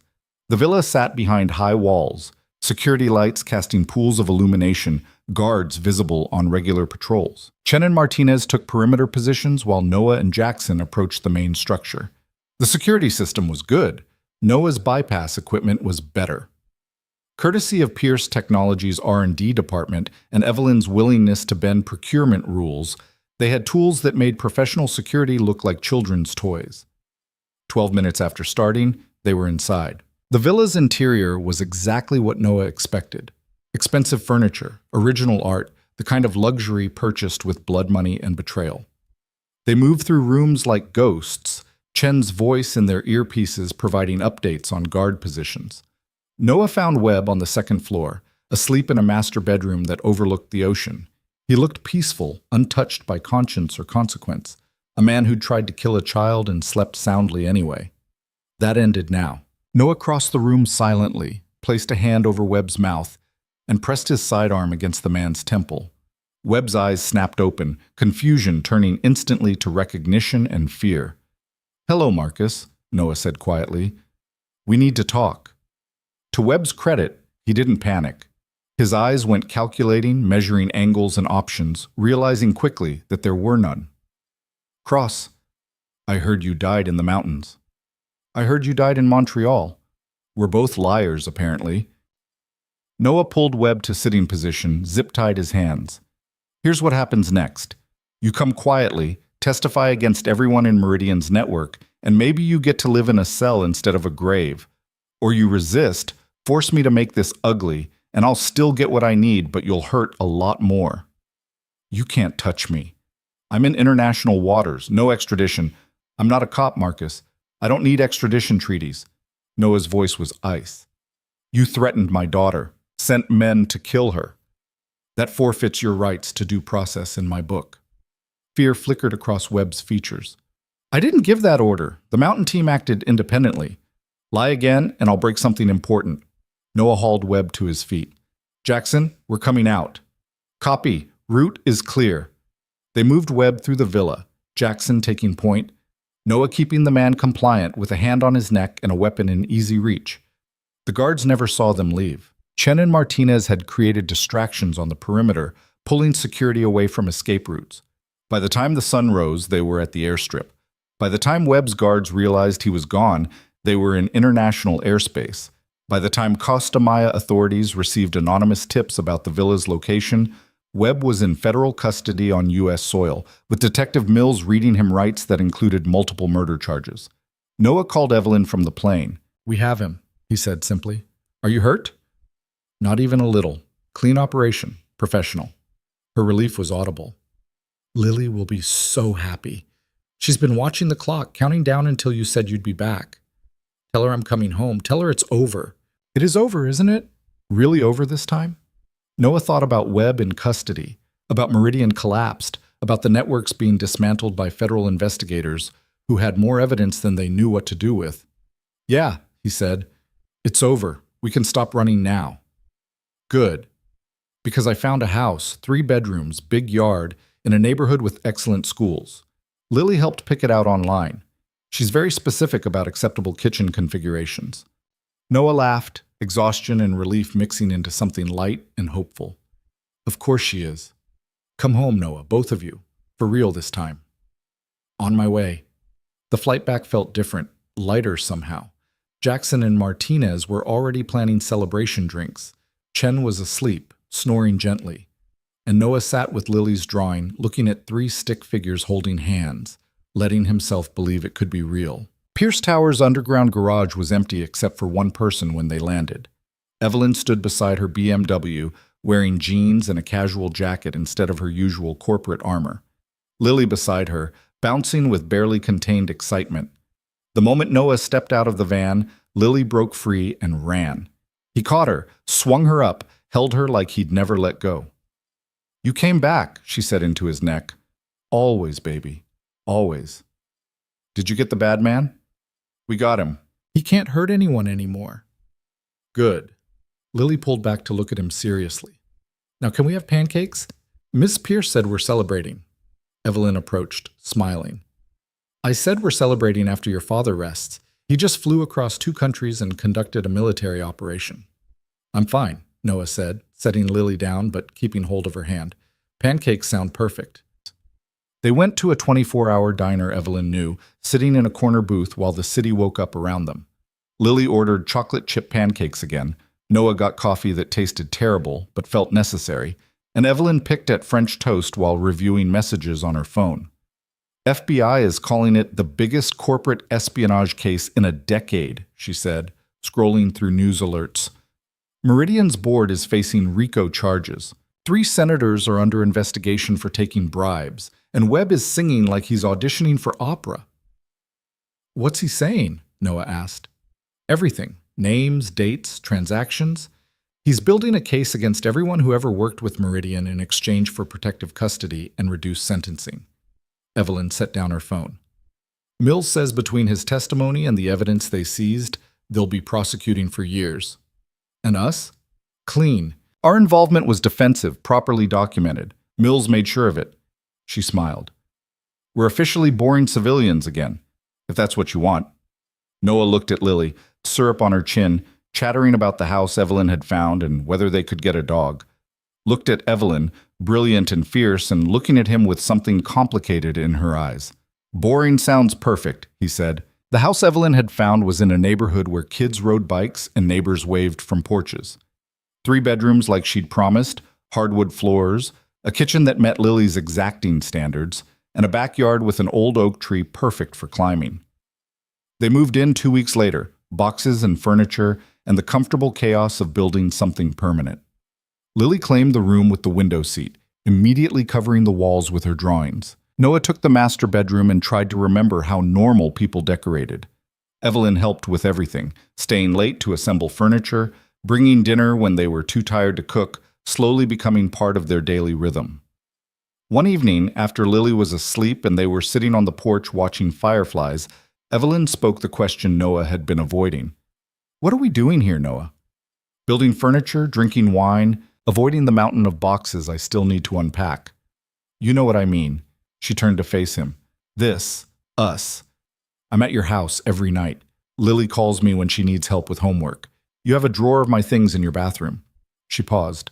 "We're acting like a family, but we've never discussed what that means." Noah set down his wine glass carefully. They'd been dancing around this conversation since the mountain, since he'd come back from Costa Maya, since the moment they'd stopped fighting for survival and started living. "I'm terrible at this," he admitted. "Relationship stuff. Normal people stuff. For 8 years, I've been a single dad focused on keeping Lily safe. I don't know how to be anything else. You've been a lot of things. Operator, protector, friend." Evelyn's voice softened. "I'm asking if you want to try being something more." "With you?" "Unless you have another CEO you saved from kidnappers." "Just the one." They sat in silence for a moment, the question hanging between them like hope and fear mixed equally. "Lily drew a picture," Noah said finally, "of our family, you, me, and her. She asked if I was going to marry you." "What did you tell her?" "That we were friends, partners, people who help each other." He met Evelyn's eyes. "But the truth is, I've been falling for you since you refused to hide in that car, since you drove the getaway vehicle, since you stood in a warehouse with a rifle and gave me the opening I needed to save my daughter. You're brave and brilliant and you make Lily laugh, and I'm terrified I'll mess this up." Evelyn took his hand gently. "You saved my life, Noah. Multiple times. Showed me what real courage looks like. Made me remember that power means nothing without someone to share it with." She squeezed his fingers. "I'm terrified too, but I think maybe we're worth the risk." "Yeah?" "Yeah." She leaned closer. "So what do we do about it?" Noah thought about Lily's drawing, about the house with 3 bedrooms, about Evelyn's things in his bathroom and her name in his emergency contacts. Thought about building something permanent with someone who understood both his past and his present. "We start with this," he said, and kissed her. It was gentle and careful, 2 people damaged by violence finding something soft in each other. When they pulled apart, Evelyn was smiling. "Good start," she said. "What's next?" "Next we figure out this normal life thing, together. You, me, and Lily." "I like that plan." 3 months later, Noah stood in Pierce Technologies' new security division offices, reviewing threat assessments and protective protocols. His official title was Director of Executive Protection, which was corporate speak for making sure what happened to Evelyn never happened to anyone else on his watch. The work was challenging, professional, and most importantly, it let him go home every night to a daughter who was thriving. Lily had joined the art club at school, made friends who came over for playdates, and stopped checking the locks obsessively. She called Evelyn by name now instead of Ms. Pierce had declared that when her dad and Evelyn got married, she wanted to be flower girl, and seemed genuinely happy for the first time in years. Noah's phone buzzed. Text from Evelyn. "Board meeting ran late. Pick up Lily from art club?" "Already here," he sent back. "She's showing me a mural project." Very impressive. He watched through the classroom window as Lily worked with 3 other kids on a massive painting, laughing, covered in paint, absolutely in her element. This was what he'd fought for, her right to be a child, to create without fear, to build friendships that didn't end with midnight escapes. When the class ended, Lily ran to him with paint in her hair and a smile that could light cities. "Daddy, look what we made!" She showed him photos on her teacher's phone. "It's going in the main hallway. Everyone will see it." "It's beautiful, baby. I'm proud of you." "Is Evelyn coming for dinner?" "She'll be there. Said she's bringing dessert." "Good. I made her a card. It says thank you for being part of our family." Lily's voice was matter-of-fact, like adding Evelyn to their small unit was the most natural thing in the world. Maybe it was. They drove home through familiar streets, Lily chattering about art projects and weekend plans and whether they could finally get that dog. Noah listened, responded, and felt something he'd almost forgotten: contentment. The quiet satisfaction of a life that wasn't perfect, but was real, earned, worth protecting. Evelyn arrived as promised, carrying some elaborate dessert from the bakery Lily loved. They ate dinner together at the kitchen table, arguing good-naturedly about whether movie night should be animated or action, whether Saturday should include the park or the museum. Normal family chaos, beautiful in its mundanity. After Lily was asleep, Noah and Evelyn sat on the porch again, their regular spot, watching the neighborhood settle into evening quiet. "Mills called," Evelyn said. "Webb's testimony led to 43 indictments. Meridian's entire executive structure is going down. She wanted you to know it worked. Everything we did, it actually worked." Good. Noah meant it. Justice was imperfect, but accountability mattered. She also said your old agency's been asking questions about Samuel Cross, about whether he's really dead. Evelyn watched him carefully. Apparently, some very classified files got accessed. People are curious. Noah had expected this. The past never stayed fully buried. "What did you tell her?" "That Samuel Cross died 8 years ago. Noah Carter is just a security consultant with an impressive resume." She smiled. "Helped that the president personally called my board to commend Pierce Technologies for helping dismantle a major defense corruption case. Hard to investigate someone the White House is praising." "You asked the president to intervene?" "I asked for a favor. He owed me one from campaign contributions." Evelyn shrugged elegantly. "That's how this works, Noah. You use the power you have to protect what matters." "And I matter?" "You matter. Lily matters. This life we're building matters." She took his hand. "I'm not letting bureaucrats or old agencies or anyone else take that away from us." Noah pulled her closer, marveling at how someone so fierce could fit so perfectly against his side. "I love you," he said quietly. "Should have said it sooner. But I'm terrible at this, and I'm still figuring out how to be someone who gets to keep good things." "You're keeping me," Evelyn said firmly. "Whether you figured it out or not, I've decided you're mine, and I'm very bad at accepting rejection." "Lucky for you, I'm not rejecting anything." He kissed her temple. "Lily wants to know when we're getting married."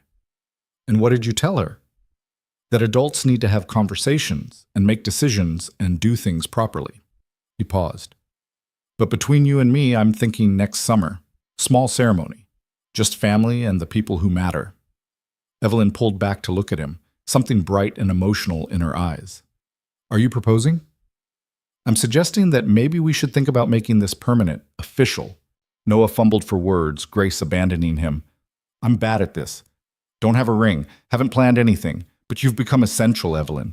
To me, to Lily, to everything we're building, and I want—" She kissed him, stopping the words, replacing them with certainty and promise. "Yes," she said against his lips, "to summers and permanence and making it official. Yes to all of it." They sat together in the darkness, two people who'd survived violence and betrayal and found something worth building in the aftermath.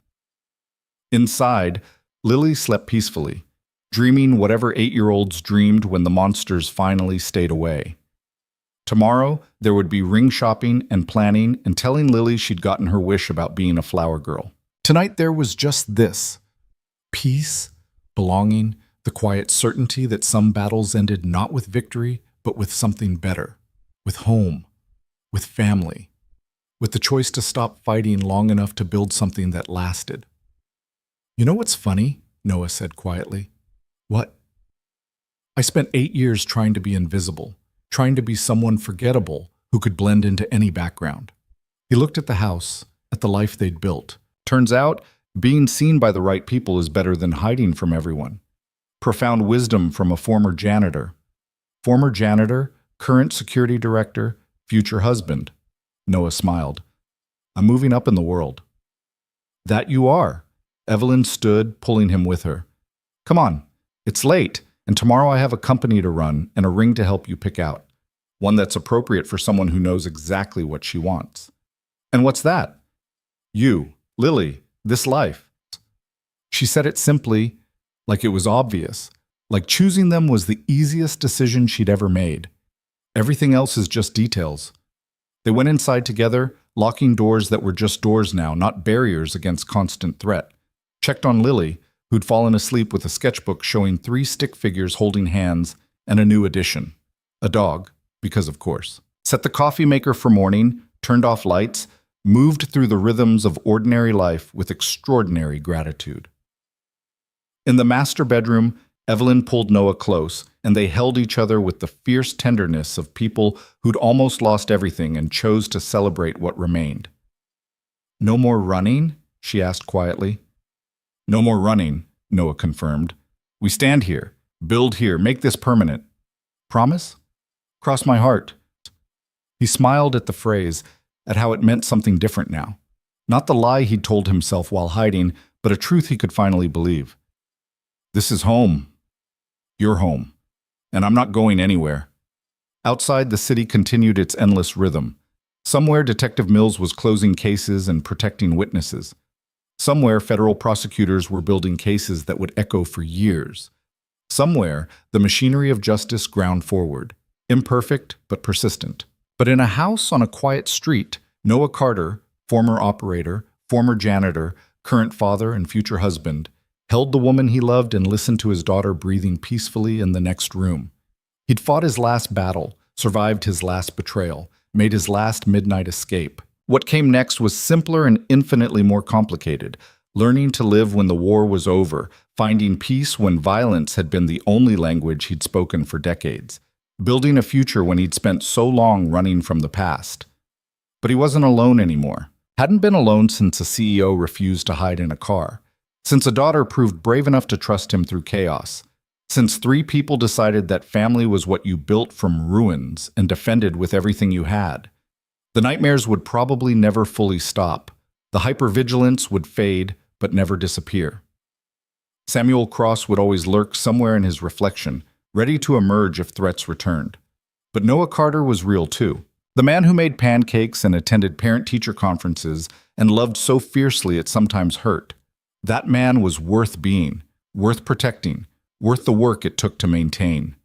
Evelyn fell asleep first, her breathing evening out, trust absolute. Noah stayed awake longer, watching darkness turn slowly toward dawn, making silent promises to the people who'd given him something worth staying alive for. He'd keep them safe, keep them happy, keep showing up every day to prove that redemption wasn't about forgetting who you'd been, but about choosing who you'd become. The sun rose eventually, painting the bedroom in shades of gold and new beginnings. Lily would wake soon, demanding pancakes and telling stories about her dreams. Evelyn would steal his coffee and make plans that turned impossible into inevitable. The day would unfold with its small dramas and ordinary miracles. And Noah Carter, former ghost, current father, permanent protector, would be there for all of it. Finally visible. Finally home. Finally beautifully, impossibly free.